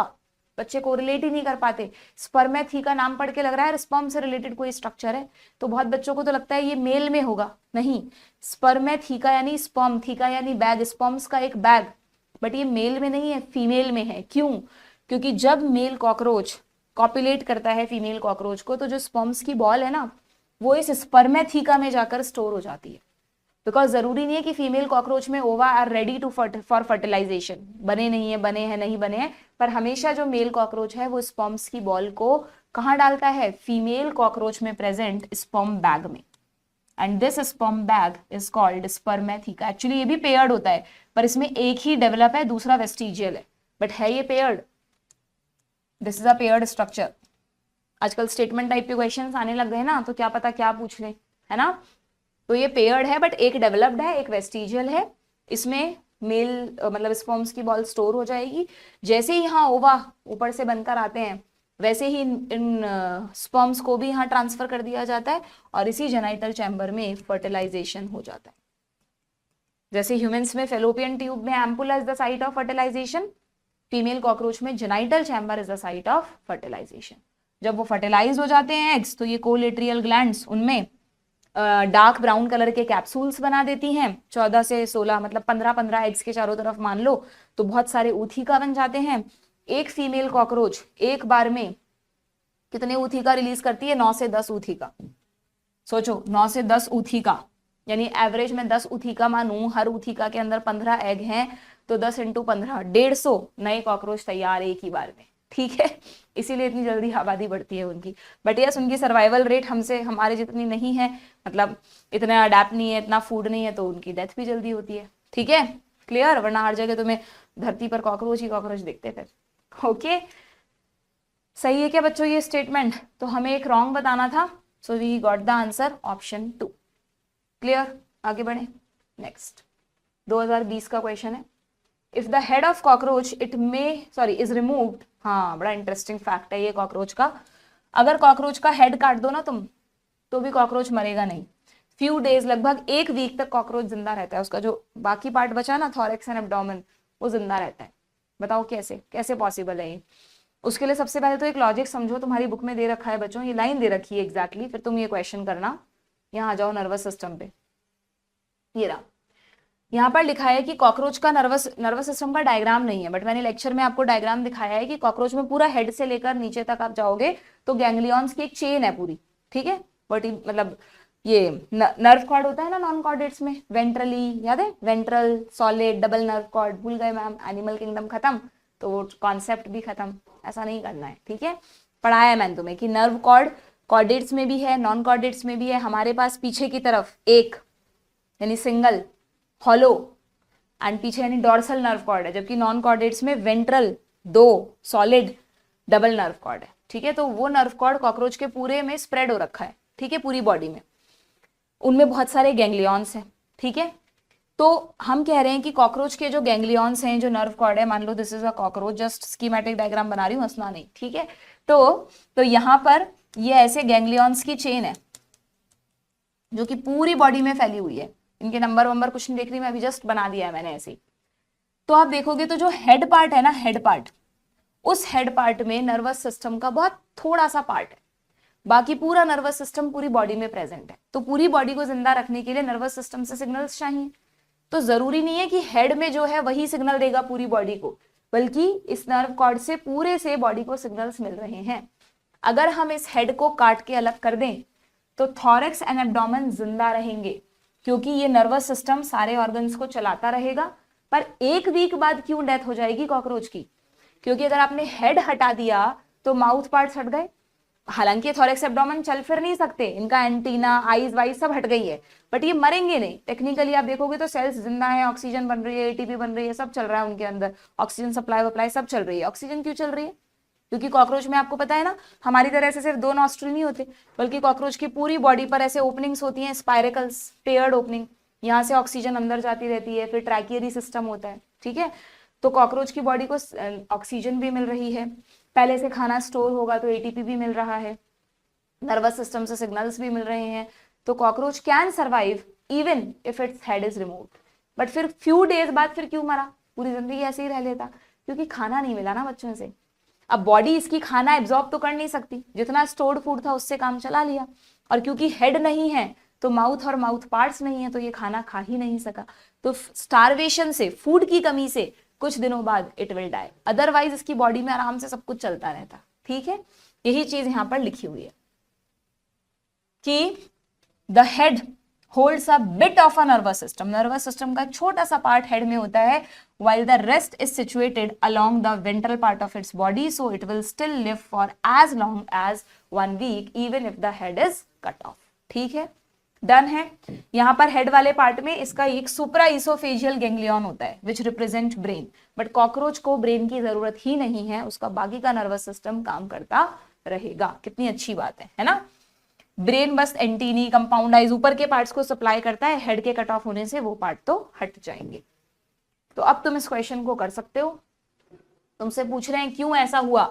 क्योंकि the supraoesophageal ganglia is situated in ventral part of abdomen, नहीं।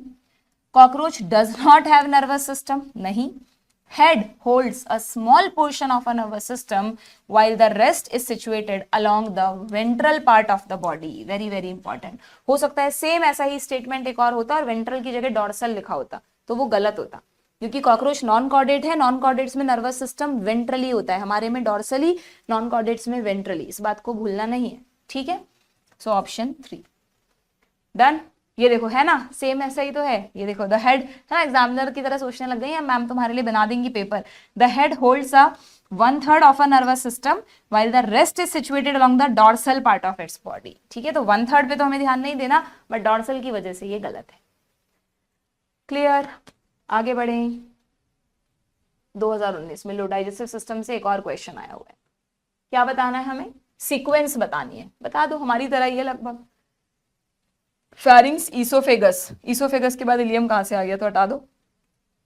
फेरिंग्स, ईसोफेगस, क्रॉप, गिजर्ड तक बिल्कुल ठीक है, इसमें कंफ्यूजन नहीं होना चाहिए। इलियम कोलन रेक्टम, इसमें हो सकता है तुम्हें कोलन इलियम रेक्टम भी दे देते, बट ध्यान रखना ICR, ileum colon colon rectum इस तरह से है।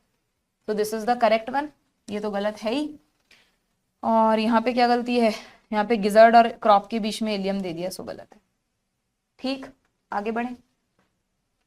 Which feature is used to identify a male cockroach? देखो फिर से आया question, from a female cockroach, 2018 में पूछा गया।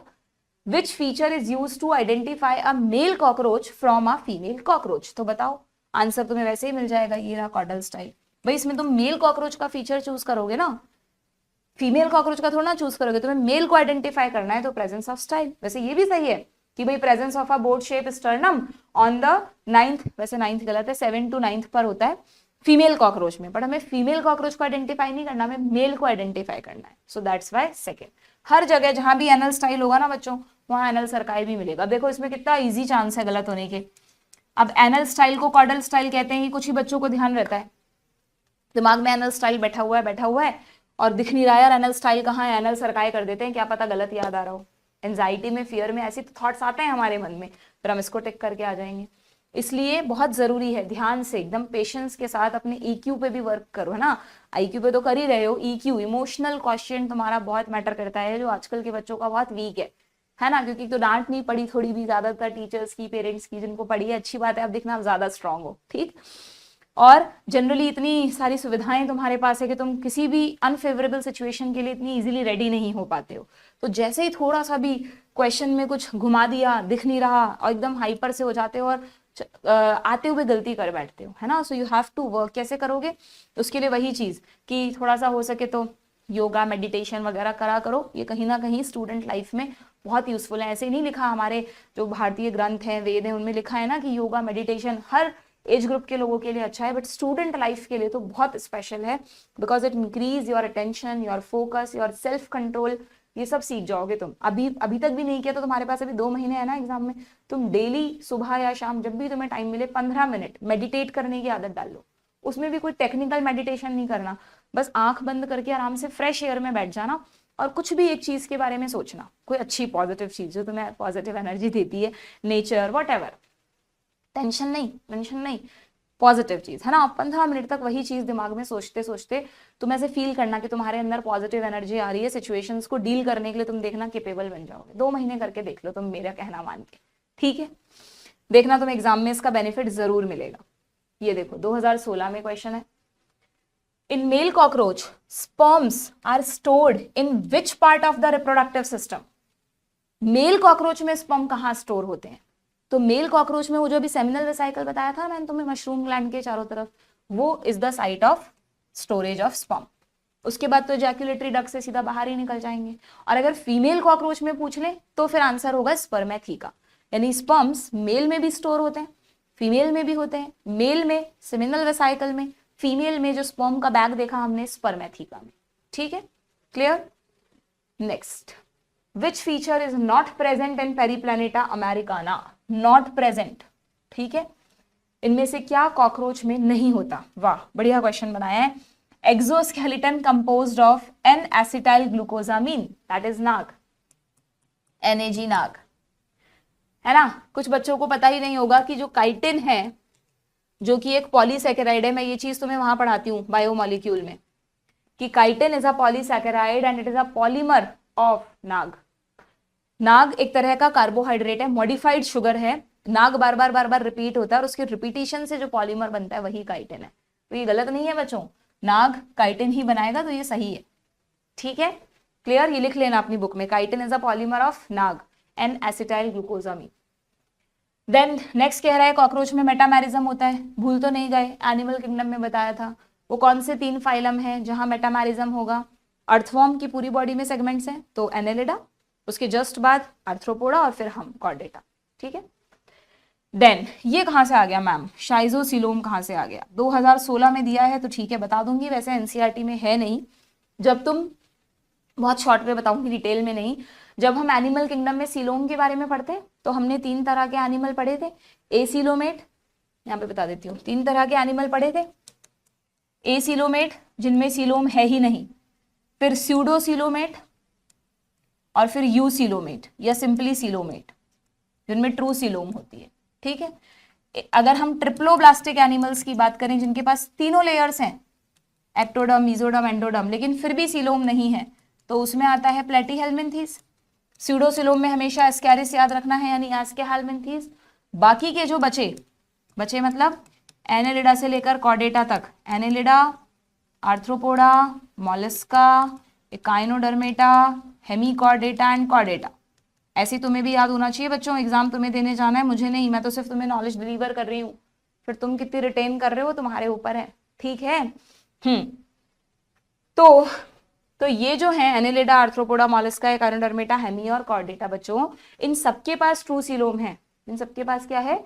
ट्रू सीलोम है। लेकिन ये ट्रू सीलोम बनी कैसे, उसके बेसिस पर ये 2 तरह की होती है, एक शाइजोसीलोम, एक एंटेरोसीलोम। मतलब यूं समझ लो तुम, एंटेरो गट के लिए आता है, एंटेरॉन। ठीक है, तो सीलोम के बनने का गट से एक रिलेशन होता है। अगर गट के किसी प्रोलिफरेशन से सीलोम बनी है तो वो एंटेरोसीलोम, और शाइजो मतलब स्प्लिटिंग होती है, कुछ मीजोडर्म की सेल्स के स्प्लिटिंग से सीलोम बनी है तो वो शाइजोसीलोम। बिल्कुल डिटेल में नहीं जाना तुम लोगों को, हो सकता है किसी जगह पर तुम्हें पढ़ाया गया हो, बट सिर्फ 2015 सालों में सिर्फ 2016 में ये टर्म आई है, गलती से आ गई जो भी है। ठीक है, क्लियर? तो 2 तरह की सीलोम तुम्हें ध्यान रखनी है, एक शाइजोसीलोम और एक एंटेरोसीलोम। तो आपको क्या याद रखना है बच्चों कि ये जो 6 है ना, बहुत आसान है, जो 6 हैं इन 6 में से 3 में डिवाइड कर दो। जो शुरू के 3 हैं उनमें तो होती है शाइजोसीलोम, और जो लास्ट के 3 हैं उनमें होती है एंटेरोसीलोम। ठीक है, जस्ट 2016 में ये टर्म आ गई इसलिए बता रही हूं, बाकी हाई चांसेस है, मतलब 0% है कि ये क्वेश्चन नहीं आएगा। देयर इज हाई चांसेस कि आपके ये क्वेश्चन नहीं आएगा, शाइजोसीलोम, एंटेरोसीलोम जैसा कुछ भी नहीं पूछा जाएगा। क्लियर? ठीक है, समझ में आ गया क्या? तो इसलिए आपको ज्यादा दिमाग नहीं लगाना, चाहते हो तो बस इतना सा ध्यान रख लो, उस बेसिस पे तुमसे क्वेश्चन हो जाएगा कि क्योंकि इंसेक्ट आर्थ्रोपोडा में आते हैं तो इंसेक्ट के पास शाइजोसीलोम है, so this is correct one. ठीक है ना? मुझे लग रहा है question I out of course गया है तुम्हारा, क्योंकि देखो इसमें फिर से नई टर्म आ गई, क्लीवेज भी आ गया। क्लीवेज थोड़ा सा बस जब हम ह्यूमन रिप्रोडक्शन पढ़ते हैं तब मैं तुम्हें बताती हूँ कि भाई जायगोट जो है उसमें सेल्स डिवाइड करती जाती हैं, मॉरूला बनता है, ब्लास्टोला बनता है, ब्लास्टोसिस्ट बनती है, तो सेल्स का नंबर तो बढ़ता है लेकिन सेल्स का साइज नहीं बढ़ता। वही जो जायगोट की पेरिफेरी है उसी के अंदर छोटी छोटी सेल्स ऐड होती जाती हैं, दैट इज कॉल्ड क्लीवेज। एक ऐसे टाइप का माइटोटिक डिवीजन जो एम्ब्रियो डेवलपमेंट के दौरान होता है। ठीक है, फिर इस क्लीवेज के खूब सारे टाइप्स होते हैं बच्चों, है ना, इनडिटर्मिनेट, डिटर्मिनेट, ये इस बेसिस पर कि भाई ये पहले से डिसाइडेड है क्या कि कौन से सेल्स से कौन सा टिश्यू बनेगा, तो डिटर्मिनेट, नहीं है तो इनडिटर्मिनेट। फिर जब सेल्स डिवाइड होती हैं तो अलग अलग रेडियल, स्पाइरल, अलग अलग शेप्स वगैरह में दिखता है हमें वो, तो उसके बेसिस पर बहुत सारे क्लासिफिकेशन है, बट प्लीज इस क्वेश्चन के को देखकर तुम पढ़ने मत बैठ जाना। ठीक है, अब हमें इस क्वेश्चन में करना क्या है, अगर बाई चांस, जिसका 0.1% चांस है, अगर बाई चांस इस तरह का कोई क्वेश्चन आ जाए तो तुम्हें पता है कि ये तीनों सही हैं, तो बट ऑब्वियस ये गलत है। रीजन ये है कि कॉकरोच में इंडिटर्मिनेट क्लीवेज नहीं होता, डिटर्मिनेट क्लीवेज होता है, इसलिए ये स्टेटमेंट गलत है और यही हमारा सही ऑप्शन है। ठीक है, क्लियर? इसको पढ़ने की बिल्कुल जरूरत नहीं है बच्चों, क्लीवेज को मत पढ़ना, तुम कहीं नहीं दे रखा, ना एनसीईआरटी में, ना लास्ट 15 सालों में 2016 के अलावा कभी भी पूछा गया है। आगे बढ़ जाएं, 2015 का question, the body cells in cockroach discharge their nitrogenous waste in the haemolymph mainly in the form of. बड़ा आसान सा क्वेश्चन है, अरे वाह मस्त, बड़ा बढ़िया क्वेश्चन है। तो अब इसमें यूरिक एसिड ही नहीं है, अब क्या करें मैम, हम यूरिक एसिड क्रिस्टल्स है ही नहीं, ये तो हमें पता है ना, यूरिया और अमोनिया नहीं होता। अब बचा कैल्शियम कार्बोनेट, पोटेशियम यूरेट। क्या थोड़ा सा लॉजिक यहाँ लगाया जा सकता है कि यूरिक एसिड को यूरेट कह सकते हैं? जैसे तुम एसिटिक एसिड को एसिटेट कह देते हो, कार्बोक्सिलिक एसिड को कार्बोक्सिलेट कह देते हो। क्या यूरिक एसिड को यूरेट नहीं कह सकते? बिल्कुल कह सकते हैं। यूरिक एसिड के जो क्रिस्टल्स हैं वो सॉल्ट्स की फॉर्म में बनते हैं, तो पोटेशियम यूरेट या जो भी दूसरे बनते हैं, दैट्स वाई ऑप्शन 4। ठीक है, क्लियर? ऐसे नहीं कि देखते ही घबरा जाओ, रे यार कहाँ गया, यूरिक एसिड ही नहीं है, यूरिया टिक कर देते हैं। पहले थोड़ा देखो, ऑप्शंस को देखो, लॉजिक लगाओ, मिल जाएगा तुम्हें करेक्ट आंसर। फिर भी नहीं मिल रहा तो फिर लीव दैट क्वेश्चन, बजाय इसके कि हड़बड़ी में गलत ऑप्शन टिक करके और -5 कर दो अपना। ठीक है, क्लियर? अच्छा, बट एक चीज और बताती हूँ बच्चों मैं तुम्हें, कि जब तुम क्वेश्चंस को छोड़ते हो, है ना, जो अनअटेम्प्टेड क्वेश्चन होते हैं तुम्हारे पेपर में, उनका नंबर इतना ज्यादा भी नहीं होना चाहिए कि तुम ही ये डिसाइड करके आ गए कि सिलेक्शन नहीं होगा। बात समझ गए मेरी? भाई जो भी तुम पेपर कर रहे हो अपना, हमेशा कैलकुलेशन किया करो घर पे जब मॉक टेस्ट की प्रैक्टिस करते हो, कि मैं तुम्हें कह रही हूँ जिसमें तुम्हें नहीं आता उन क्वेश्चन को छोड़ दो। मान लो जस्ट फॉर एग्जाम्पल कि जो 180 क्वेश्चन तुम्हें अटेम्प्ट करने होते हैं, उसमें से किसी बच्चे ने 90 क्वेश्चन तो अटेम्प्ट कर लिए, या चलो 100 कर लिए, तीनों पेपर्स में, तीनों सब्जेक्ट्स में मिलाकर, है ना। अब 80 क्वेश्चंस हैं जिनमें तुम कंफ्यूज हो, तुम्हें आते ही नहीं है, तो पता लगा तुम 80 के 80 छोड़ आए, तुमने कोशिश ही नहीं की, उसमें थोड़ा भी तुक्का नहीं लगाया। अगर तुम ऐसा करोगे तो 80 × 4 320 मार्क्स तुम्हारे वैसे ही तुम कट करके आ गए, तो तुमने खुद ही कह दिया हमारा सिलेक्शन नहीं होगा। तो ये गलती नहीं होनी चाहिए। जो आपके अब जैसे 80 क्वेश्चन तुम्हें नहीं आ रहे, तो उसमें सब में दिमाग लगाओ, जिसमें तुम्हें कंफ्यूजन है, उसमें जिसकी चांसेस ज्यादा लग रहे हैं आंसर के, वो टिक करके आओ, वहां तुम्हें रिस्क लेना पड़ेगा। अब वो तुम्हारा नेगेटिव होगा पॉजिटिव होगा वो बाद में पता चलेगा, but you have to take risk, है ना। एटलीस्ट आप इन 80 में से 40 तो अटेम्प्ट करो बच्चों, क्योंकि देखो अगर 40 क्वेश्चन आप छोड़ के आते हो ना तो भी बहुत कम है। 40 क्वेश्चन भी अगर आप छोड़ के आते हो ना, तो 720 में से आप -160 करो जरा, कितना स्कोर आ रहा है आपका। जनरल वाले के लिए तो ये भी कम है, जनरल वाले के पास तो 40 क्वेश्चन छोड़ने का भी स्कोप नहीं है। आई थिंक आपके पास तो सिर्फ 20 क्वेश्चन छोड़ने का ही स्कोप है, जहां तक मुझे लगता है।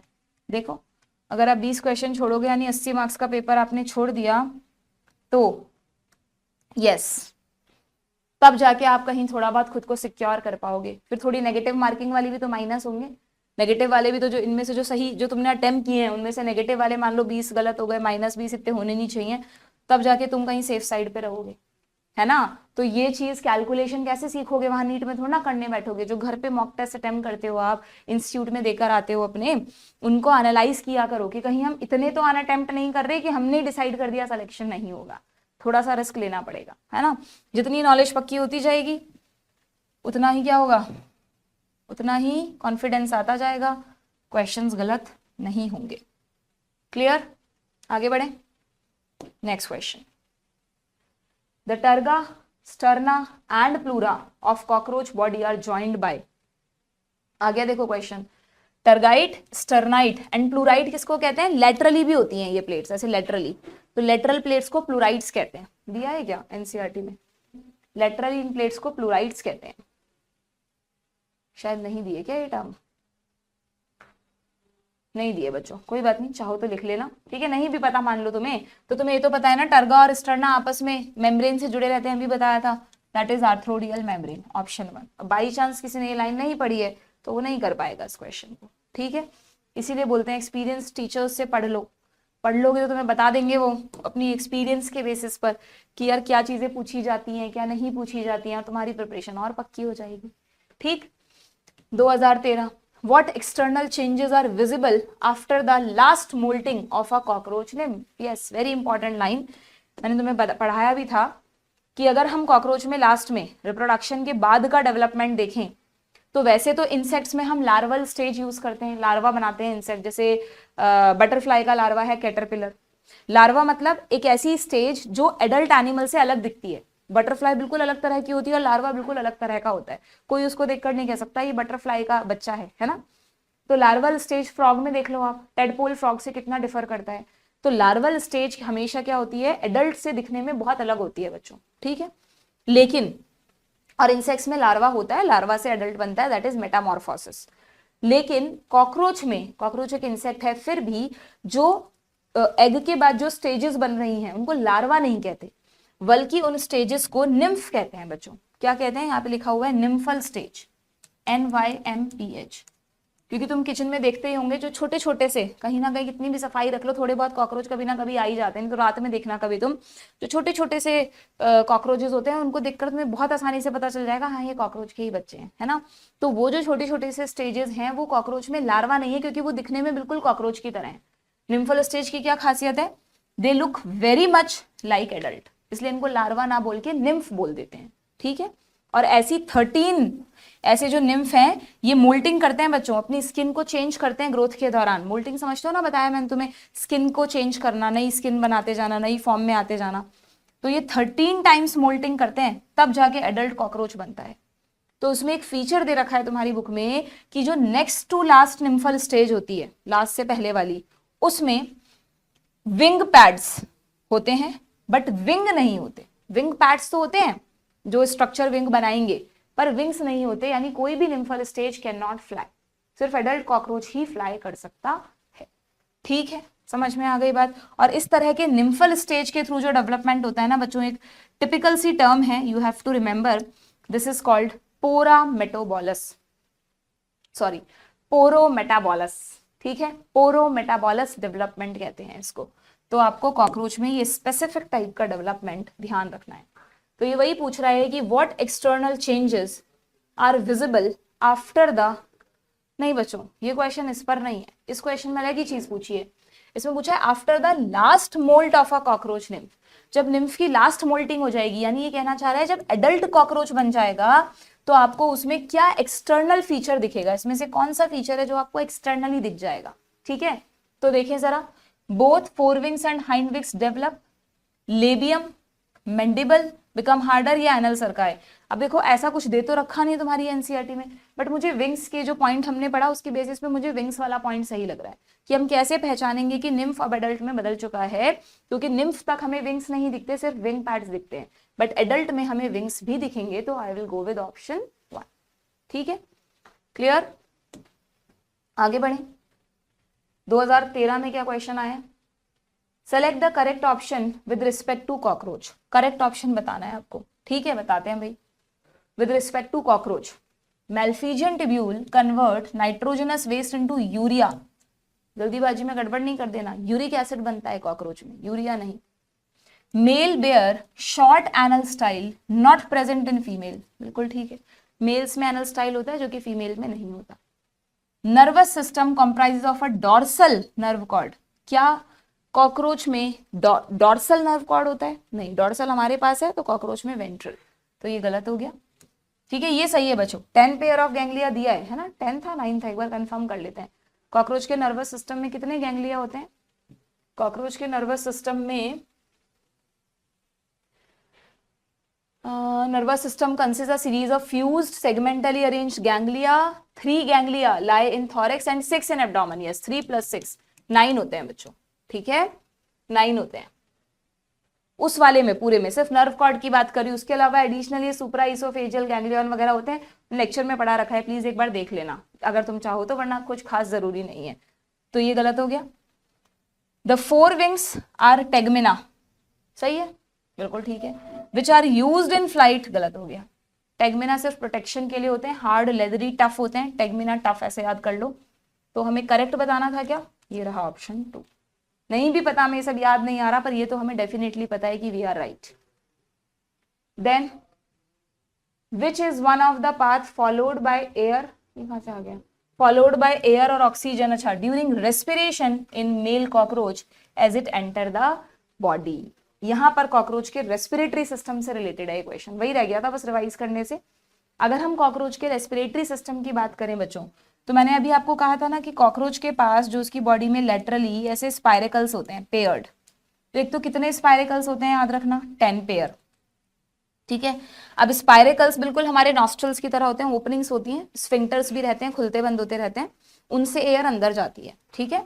स्पाइरेकल्स, जैसे मैं यहाँ पे बनाऊं, ये स्पाइरेकल है, स्पाइरेकल से अंदर एक ट्यूब जाती है, इस ट्यूब को आप क्या कहते हैं, इस ट्यूब को आप कहते हैं ट्रैकियल ट्यूब, क्या कहते हैं, ट्रैकियल ट्यूब। और ये जो ट्रैकियल ट्यूब है, ब्रांचिंग का मतलब, ये जो ट्रैकियल ट्यूब है ऐसे एक सीधी ट्यूब नहीं होती, बल्कि इस ट्रैकियल ट्यूब से ऐसे ब्रांचेस निकली रहती हैं, ठीक है। ये जो ब्रांचेस हैं इनको कहते हैं ट्रैकियोल्स, तो ये होगा स्पाइरेकल्स, स्पाइरेकल से एक थिन ब्रांचिंग ट्यूब जा रही है, that is tracheal tube, this is tracheal tube, और इस ट्रैकियल ट्यूब की जो ब्रांचेस हैं ये हो गई ट्रैकियोल्स। तो फिर एयर अंदर जाके कैसे होगा? अब ये इस तरह की ट्यूब, अगर 10 पेयर स्पाइरेकल है तो हर स्पाइरेकल से ऐसे ट्यूब और ट्रेकी और ट्रैकियोल्स निकल रहे हैं बच्चों। तो ये ट्रेकी और ट्रैकियोल पूरी बॉडी में एक नेटवर्क बनाते हैं, they are in direct contact with cells. ये कॉकरोच की सेल्स हैं, अलग अलग ऑर्गन्स हैं, समझ लो, ये रहे, ये सेल्स बना रही हूं, मतलब ऑर्गन्स हैं। तो जो एयर इनमें भरी हुई है ना, सीधा ऑक्सीजन सेल्स को मिलेगी, सीधा CO2 इनमें आएगी। तो यहाँ पर ब्लड का कोई रोल ही नहीं है गैसियस एक्सचेंज में। हमारे में तो लंग्स में एयर जाती है, फिर ब्लड को मिलती है, फिर ब्लड उन्हें सेल्स तक पहुंचाता है। कॉकरोच में ब्लड इज कलरलेस, कोई हीमोग्लोबिन है नहीं क्योंकि जरूरत भी नहीं है। यहाँ पर जो गैसियस एक्सचेंज होता है it occur directly between respiratory system and cells. देखो लिखा भी है, ये लिखा कि exchange of gases takes place at the tracheole. Tracheal tube में भी नहीं, जो एग्जैक्ट एक्सचेंज होता है वो ये जो ब्रांचिंग, जो इनकी ब्रांचेस हैं ट्रैकियोल्स, उनके और सेल्स के बीच में होता है, ध्यान रहेगा। तो अब ये तुमसे हो जाएगा क्वेश्चन, क्या पूछा है तुमसे, फॉलोड बाय एयर। तो माउथ वाला ऑप्शन और हाइपोफैरिंग्स तो हटा दो। अब बचा स्पाइरेकल्स, ठीक है। देन स्पाइरेकल्स में, अच्छा इन्होंने ये दे दिया मेटाथोरेक्स या प्रोथोरेक्स, अभी बताती हूँ, पहले आगे जाओ। तुम्हें अगर नहीं भी पता तो तुम ऐसे भी कर सकते हो कि फिर ट्रैकिया होगा, फिर ट्रैकियोल होगा, फिर डिफ्यूजन होगा। तो ऑप्शन फर्स्ट, ट्रैकियोल के बाद ट्रैकिया थोड़ा होगा, पहले trachea that is tracheal tube, फिर ट्रैकियोल। ये जो है ना, तो ये वाला क्या हो गया, हाँ मतलब ये वाला हमारा गलत हो गया, ये सही हो गया, तो सीधा सीधा ऑप्शन 1 डन। ठीक है, आगे बढ़े। 2012 का क्वेश्चन क्या पूछा है, select the correct statement with respect to Periplaneta americana. Periplaneta americana के लिए करेक्ट स्टेटमेंट तुम्हें बताना है बच्चों, ठीक है। देखते हैं, nervous system located dorsally, dorsally हमारा होता है तो कॉकरोच का नहीं हो सकता, पहली गलती मिल गई हमें। Males bear a pair of, ये सेम क्वेश्चन आ गया क्या, नहीं, males bear a pair of short thread like anal style, yes बिल्कुल ठीक है, मिल गया वैसे हमें करेक्ट। फिर भी और देख लेते हैं। 16 वेरी लॉन्ग मैल्फिजियन ट्यूब्यूल, 16 नहीं 100 से 150 होती हैं। पोजीशन सही है, मिडगट एंड हाइंडगट के जंक्शन पे होती है। Grinding of food is carried out only by the mouth parts, नहीं, थोड़ा बहुत माउथ पार्ट्स भी करते हैं बट मेन ग्राइंडिंग गिजर्ड में होती है, ठीक है। So correct is the option 2। आप देख रहे हो ज्यादातर क्वेश्चन में जब इस तरह का क्वेश्चन आ रहा है तो एनल स्टाइल से रिलेटेड जो स्टेटमेंट है वही आंसर है।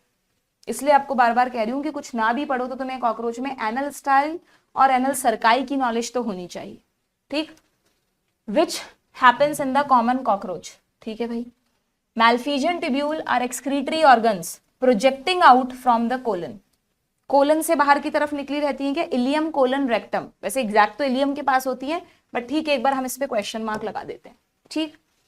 Oxygen is transported by haemoglobin in blood, गलती से भी मत कर देना, हीमोग्लोबिन तो कॉकरोच में होता ही नहीं है, colourless blood haemolymph. Nitrogenous excretory product is urea, बिल्कुल गलत, यूरिक एसिड के क्रिस्टल्स होते हैं कॉकरोच में।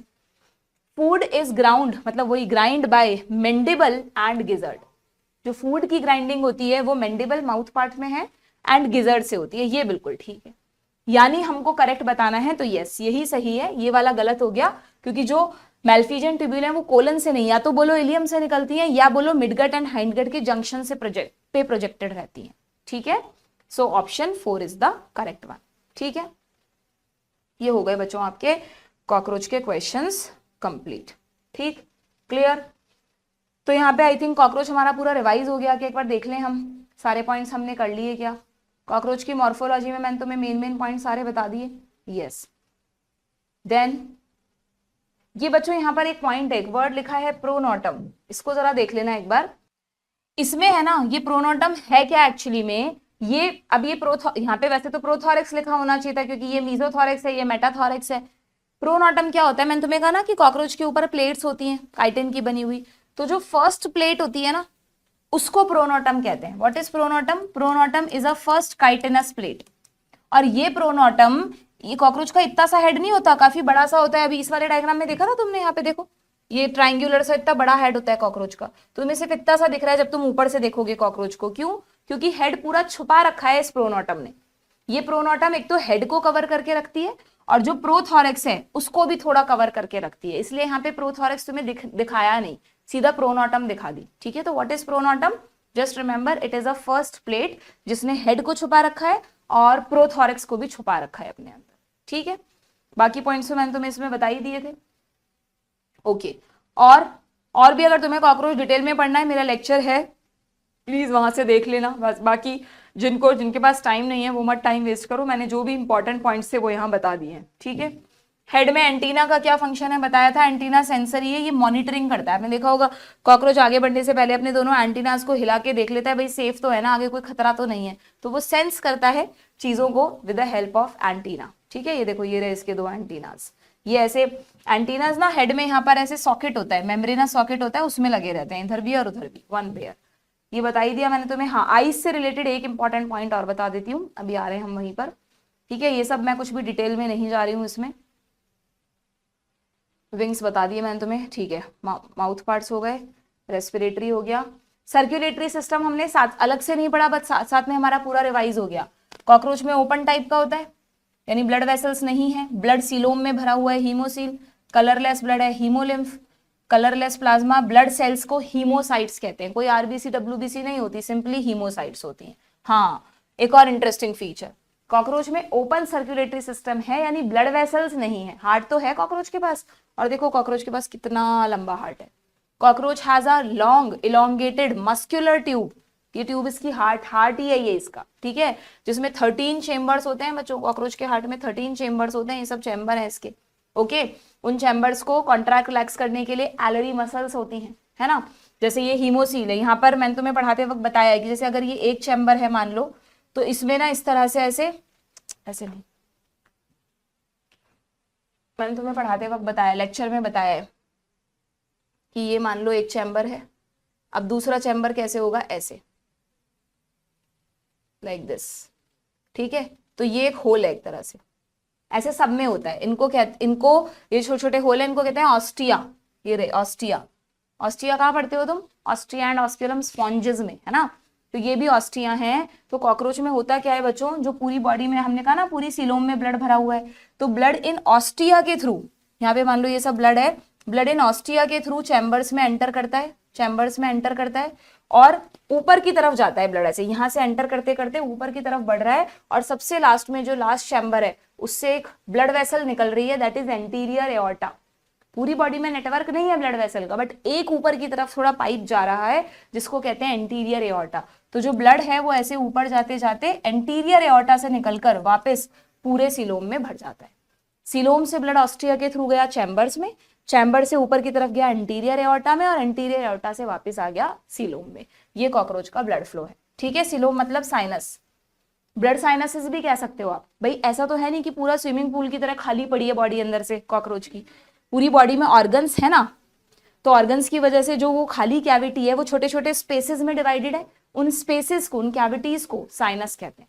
तो आप पूरा सीलोम कह दो या coelom is divided into sinus कह दो, एक ही बात है ना। मान लो ऐसा क्वेश्चन आ जाए कि ओपन सर्कुलेटरी सिस्टम में blood is present in the coelom भी सही है और इन द साइनसेस भी सही है।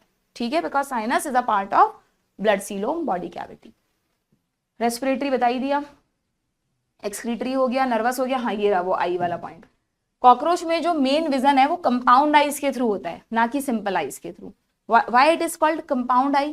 क्योंकि ये बहुत सारी यूनिट्स से मिलकर बनी एक कंपाउंड यूनिट है। बहुत सारी यूनिट्स क्या?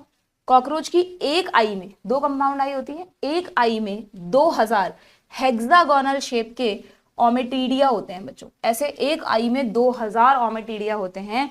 हर ओमेटिडिया अपनी अपनी इमेज को रिसीव, मतलब विजन, उसको ऑब्जेक्ट को रिसीव करके इमेज बनाता है। तो सोचो एक आई में 2000 ओवरलैपिंग इमेजेस बनती हैं। तो इससे कॉकरोच को, अब आप कहेंगे मैम ऐसे तो धुंधला दिखेगा उसको, बिल्कुल कॉकरोच को धुंधला ही दिखता है। इसीलिए कॉकरोच के विजन को मोज़ेक विजन कहते हैं बच्चों। मोज़ेक यानी धब्बेदार, धुंधला। ठीक है, बट ये क्यों बनाया नेचर ने? क्योंकि कॉकरोचेस आपको पता है नॉक्टर्नल एनिमल्स हैं, रात को निकलते हैं, रात में अंधेरा होता है तो उन्हें वैसे तो कुछ दिखाई देगा नहीं, लाइट तो है नहीं, तो उनके उनके आई की सेंसिटिविटी बढ़ाने के लिए, मतलब वो छोटी सी भी कोई खतरा हो, छोटी सी भी चीज हो तो रात में भी उनको दिख जाए, तो नेचर ने एक आई में इतने सारे ओमेटिडिया बनाए, चाहे इसे धुंधला दिख जाए कोई बात नहीं, पर दिख तो जाए कि सामने कोई है, ठीक है।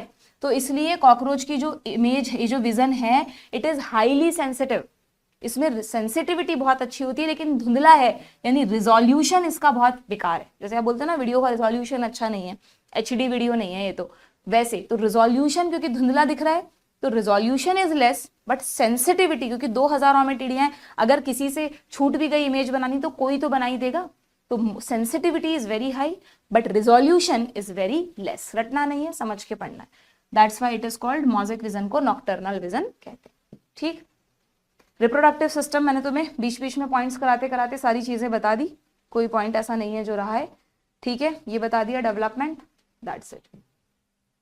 तो ये आपका कॉकरोच का रिवीजन हो गया है बच्चों कंप्लीट, ठीक है। एक मिनट एक चीज और याद आ रही है मुझे, फीमेल कॉकरोच में ओवरी तो मैंने तुम्हें बता दिया, एक ओवेरियल टर्म भी दे रखी है बच्चों। फीमेल कॉकरोच में ओवरी में ऐसे ना चेन लाइक स्ट्रक्चर्स होते हैं, उन चेन्स को ओवेरियल कहते हैं। एक ओवरी में 8 ओवेरियल्स होते हैं, ठीक है, उन्हीं में ओवा बनते हैं और उन्हीं के थ्रू फिर नीचे आते हैं। यहाँ दे रखा है each ovary is a group of 8 ovarian tubule, tubules होती हैं जिन्हें कहते हैं ओवेरियल्स। हर ओवेरियल के अंदर चेन ऑफ डेवलपिंग ओवा होती है जो बाद में आगे जाकर जेनाइटल चैम्बर में चले जाते हैं, ठीक है, डन। चलो अब क्या करें बताओ, अब हमारा रह गया इसमें फ्रॉग। अगर मैं PYQs देखूं तो फ्रॉग के सिर्फ 5 PYQs हैं, ठीक है, और अगर हम 5 PYQs के लिए अलग सेशन करना तो इज नॉट गुड। पर आप कहेंगे रिवीजन, एक काम करते हैं अननेसेसरी, आप फिर आप कहते हो मैम जल्दी भी कोर्स कराना है हमें, फटाफट ले लो, तो मैं फ्रॉग पूरा नहीं रिवाइज करा रही। जो मैंने फ्रॉग में लेक्चर पढ़ाया है ना वो बिल्कुल इस तरह से पढ़ाया है, जितना टाइम मुझे यहाँ लगेगा रिवीजन में उतना ही मैंने वहां लगा के पढ़ाया है। तो मैं उसका लिंक लगा देती हूँ, डिस्क्रिप्शन बॉक्स में लगा दूंगी, तो तुम फ्रॉग अगर पढ़ना है, किसी ने नहीं पढ़ रखा तो वहां से पढ़ लेना। मैं फ्रॉग का पूरा रिवीजन यहाँ नहीं करा रही हूँ क्योंकि वो लेक्चर 1 शॉट ही है, उस लेक्चर में मैंने पूरा ही पढ़ा रखा है फ्रॉग, तो जिसने नहीं पढ़ रखा वो वहां से पढ़ लेना। यहाँ पर हम फटाफट से बस ये जो 5 क्वेश्चन है हमारे पास फ्रॉग के, इनको करके खत्म करते हैं, ठीक है। हाँ चलो देखो फटाफट क्या क्या क्वेश्चन आए हुए हैं भाई फ्रॉग पे। मैं डिटेल में समझाऊंगी नहीं फ्रॉग को, ठीक है, तुम पढ़ लेना, मैं लिंक जरूर लगा दूंगी उसका, प्रॉमिस करती हूँ, ठीक है। 2017 में पूछा गया correct route for the passage of sperms in male frog. Male frog में करेक्ट रूट बताओ भाई, है ना। ये क्वेश्चन देख के 2017 वाले बच्चे बहुत घबरा गए थे क्योंकि 2017 में तो फ्रॉग था ही नहीं और क्वेश्चन पूछ लिया फ्रॉग में से। बट 2017 में चॉइस भी थी, सेक्शन बी था, आई थिंक 2017 का क्वेश्चन है क्या, कोविड से पहले कहाँ चॉइस थी, ठीक है, चलो ठीक है, नहीं थी तो बस, बट ये आ गया था क्वेश्चन और उन्हें करना, जिसे आता था उसने कर दिया, ज्यादातर ने तो छोड़ा ही होगा। ये देखो जब हम मेल फ्रॉग को पढ़ते हैं ना बच्चों, तो मेल फ्रॉग में बिल्कुल हमारी तरह ही होता है, वही जैसे मेल ह्यूमंस में होता है टेस्टिस, फिर वास डेफरेंस, है ना, फिर ये तो किडनी अलग है, मतलब मेल फ्रॉग में ये इनका रिप्रोडक्टिव सिस्टम और इनका एक्सक्रीटरी सिस्टम कनेक्टेड रहता है, ठीक है। पर यहाँ पर एक एडिशनल स्ट्रक्चर होता है दैट इज बिडर्स कैनाल, वो इसमें दिखाई नहीं है डायग्राम में, मैंने तुम्हें पढ़ाते वक्त बताया है, यहाँ पे लिख रहा है कि अगर आप मेल कॉकरोच में देखोगे तो मेल कॉकरोच में टेस्टिस में जो स्पर्म्स बनते हैं वो जाएंगे वासा इफेरेंशिया में, फिर वासा इफेरेंशिया किडनी में घुस जाती है, मतलब सोचो रिप्रोडक्टिव ट्रैक है वो किडनी से अंदर से होते हुए जा रहा है, ठीक है, बट किडनी में कहीं स्पर्म्स नहीं डाल रही वो। जब वासा इफेरेंशिया किडनी में एंटर करती है तो एक अलग ही स्पेशल कैनाल में खुलती है दैट इज बिडर्स कैनाल। फिर वो बिडर्स कैनाल किससे जुड़ जाती है, यूरिनोजेनाइटल ट्रैक्ट। मैंने तुम्हें बता रखा है कि मेल कॉकरोच में जो यूरेटर्स हैं, यूरिथ्रा नहीं, यूरिथ्रा जैसा कुछ नहीं होता फ्रॉग में, हमारे में तो urethra act as a common duct ना मेल ह्यूमंस में, बट फ्रॉग में, अभी कॉकरोच पढ़ाया तो बार बार नाम मुंह पे कॉकरोच आ रहा है, फ्रॉग में आप फ्रॉग का एक्सक्रीटरी सिस्टम देखो, ये 2 किडनीज है फ्रॉग की, फिर ये 2 जा रही हैं यूरेटर्स दिख रही हैं, और फिर ये सीधा इसमें खुल रही है क्लॉइकल चैम्बर में। यूरिनरी ब्लैडर है पर उसमें भी जाता है यूरिन और इसमें भी आता है, ठीक है, यूरिथ्रा जैसा कुछ नहीं है, क्लॉइका के थ्रू बाहर निकलती हैं चीजें, कॉमन ओपनिंग। सो फ्रॉग में क्या होता है, जो यूरेटर्स है ना, यूरेटर जो किडनी से निकलती हैं, ये यूरेटर्स यूरिन को भी लाती हैं और यही यूरेटर बिडर कैनाल से स्पर्म्स को भी रिसीव करती हैं। So which is the urinogenital duct in frog, do remember ureters. ये तो फीमेल फ्रॉग का डायग्राम है, ये रहा मेल फ्रॉग का, इसको यूरेटर ना लिख के यूरिनोजेनाइटल डक्ट लिखा है, this is ureter in male frog, क्योंकि ये यूरिन को भी लाएगी और बिडर्स कैनाल के थ्रू स्पर्म्स को भी रिसीव करेगी, अलग अलग टाइम पे करेगी बट ऑब्वियस। अब बताओ तुम पैसेज ऑफ स्पर्म्स। अब ये मत कर देना कि वासा एफरेंशिया के बाद किडनी चूज कर लो, किडनी में बिडर्स कैनाल चूज करना है। So testis, vasa efferentia, Bidder's canal, then ureter and then cloaca. ये सही लग रहा है मुझे, फिर भी और देख लेती हूँ। Yes, this is the correct one. Ureter भी कह सकते हैं, यूरिनोजेनाइटल डक्ट भी कह सकते हैं, ठीक है। एक तो ये इंपॉर्टेंट है इसमें। देन फ्रॉग के हार्ट से रिलेटेड क्वेश्चन था कि फ्रॉग के हार्ट को if taken out of the body it continue to beat for some time. ये थोड़ा जनरल नॉलेज टाइप का क्वेश्चन भी है बच्चों। जैसे हमारे में हम क्या बोलते हैं, हार्ट कैसा है, मायोजेनिक है, सेल्फ ऑटो एक्साइटेबल है, सेम वैसा ही हार्ट फ्रॉग के पास है। हार्ट को नर्वस सिस्टम से सिग्नल की जरूरत है क्या? जब वो कहेगा तब वो बीट करेगा? नहीं। जो ऐसे नोड है हमारे हार्ट की, वो पेस मेकर है, वो खुद हार्ट बीट जनरेट कर सकती है। हाँ, हार्ट बीट को कम ज्यादा करना नर्वस सिस्टम के हाथ में है, बट जनरेट करने के लिए नर्वस सिस्टम की जरूरत नहीं है। सेम वही कहानी फ्रॉग के हार्ट की है। तो ये कह रहा है कि क्यों वो बीट कर रहा है, तो उसका सीधा सीधा आंसर हो जाएगा क्योंकि एक तो इसका हार्ट मायोजेनिक है, हमारी तरह मसल से जनरेट होती है हार्ट बीट, एंड ये ऑटो एक्साइटेबल है, ठीक है। सो सी एंड डी यानी ऑप्शन 3। फ्रॉग इज पॉइकिलोथर्मिक, बात सही है, बट उसका हार्ट से कोई रिलेशन नहीं है। Frog does not have any coronary circulation, है तो स्टेटमेंट ही गलत, ठीक है। Clear. Then compare to those of human the erythrocyte in frog. बहुत सिंपल सा क्वेश्चन है, जनरल नॉलेज के बेस पे कर सकते हो। हमने बहुत बार पढ़ा है कि आरबीसीज जो मैमल्स में है यानी हमारे में है, वही हम पढ़ते हैं। एक तो बाय कॉन्केव होती हैं, दोनों सरफेस कॉन्केव होती हैं, एंड ई न्यूक्लिएटेड होती हैं।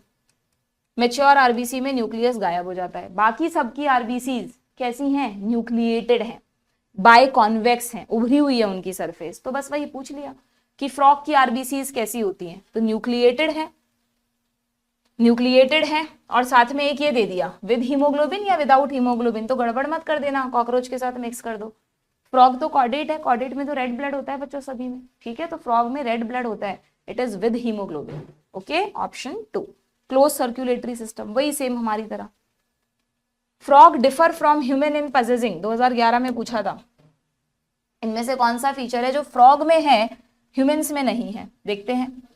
पेयर्ड सेरिब्रल हेमिस्फीयर, हमारे ब्रेन में सेरिब्रल हेमिस्फीयर होता है ना, cerebrum is divided into 2 parts, तो ये हटा दो। हिपैटिक पोर्टल सिस्टम है हमारे पास, बिल्कुल पढ़ते हो ह्यूमन फिजियोलॉजी में तुम कि इंटेस्टाइन से जो ब्लड है वो पहले लिवर में आता है, ठीक है। तो हिपैटिक पोर्टल तो दोनों में है। न्यूक्लिएटेड आरबीसीज, यस मिल गया। फ्रॉग में न्यूक्लिएटेड है, हमारे में ई न्यूक्लिएटेड है। Thyroid as well as parathyroid तो दोनों में होती है, ठीक है।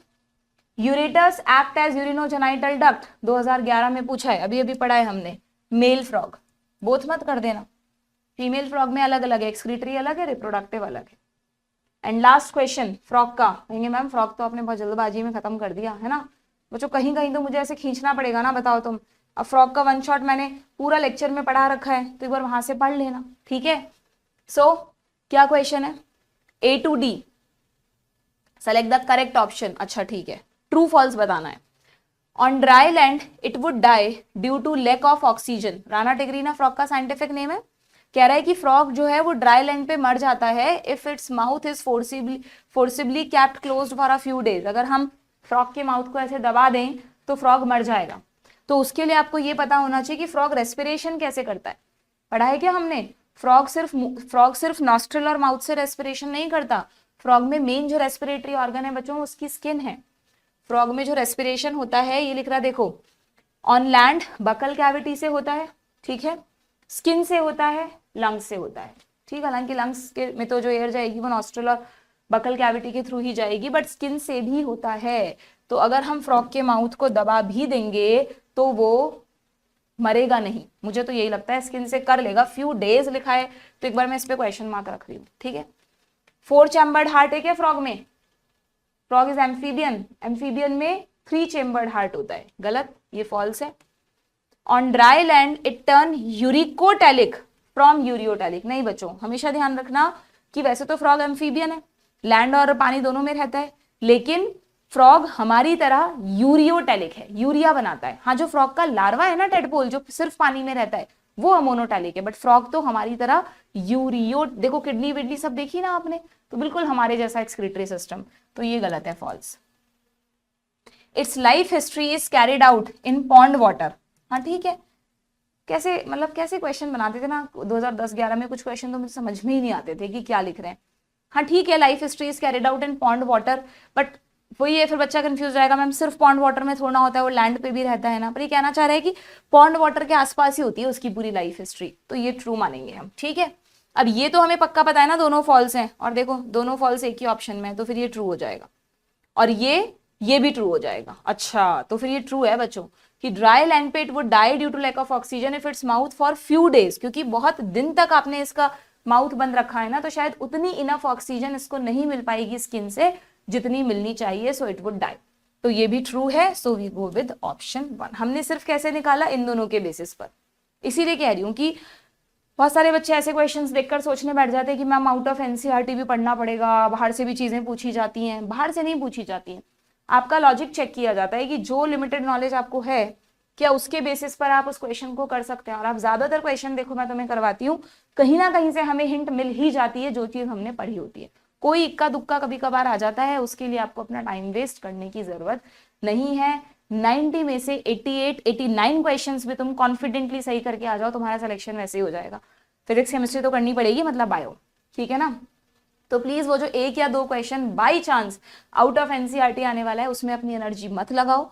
बजाय उसके जो 88 क्वेश्चंस डेफिनेटली 100% एनसीईआरटी से आने वाले हैं, उनकी इतनी पक्की तैयारी करके जाओ कि वहां पे तुम जरा सा भी डगमगाओ नहीं, तुम्हें बिल्कुल कॉन्फिडेंटली बताओ कि ये मेरा सही आंसर है। और वो तुम्हें सिर्फ और सिर्फ तब मिलेगा when you will have a hold on NCERT, ठीक है। तो बस यहीं पर मैं इस चैप्टर को कर रही हूँ खत्म। फ्रॉग का 1 शॉट ऑलरेडी मैं करवा चुकी हूँ, वहां से आप देख लेंगे, लिंक मैं डिस्क्रिप्शन बॉक्स में लगा दूंगी। फिर भी कुछ प्रॉब्लम है, कंफ्यूजन है, तो आप मुझसे पूछ लेना, आई विल टेल यू, ठीक है, कमेंट बॉक्स में पूछ लेना। तो यहाँ पर हमारी सेकेंड यूनिट भी ओवर हो गई है। नेक्स्ट क्लास में हम थर्ड यूनिट जो है आपकी, yes very interesting, cell biology आ रहा है। तो सेल जो चैप्टर है अच्छे से रिवाइज करके आना हो, तो घोट के पी रखा होगा तुमने, है ना, इतनी बार टेस्ट में आ जाता है, सबसे पहले पढ़ाते हैं, उसके क्वेश्चंस करेंगे, अच्छे खासे क्वेश्चन सेल से पूछे जाते हैं। So just be prepare and come and then join the session, ठीक है, गुड बाय।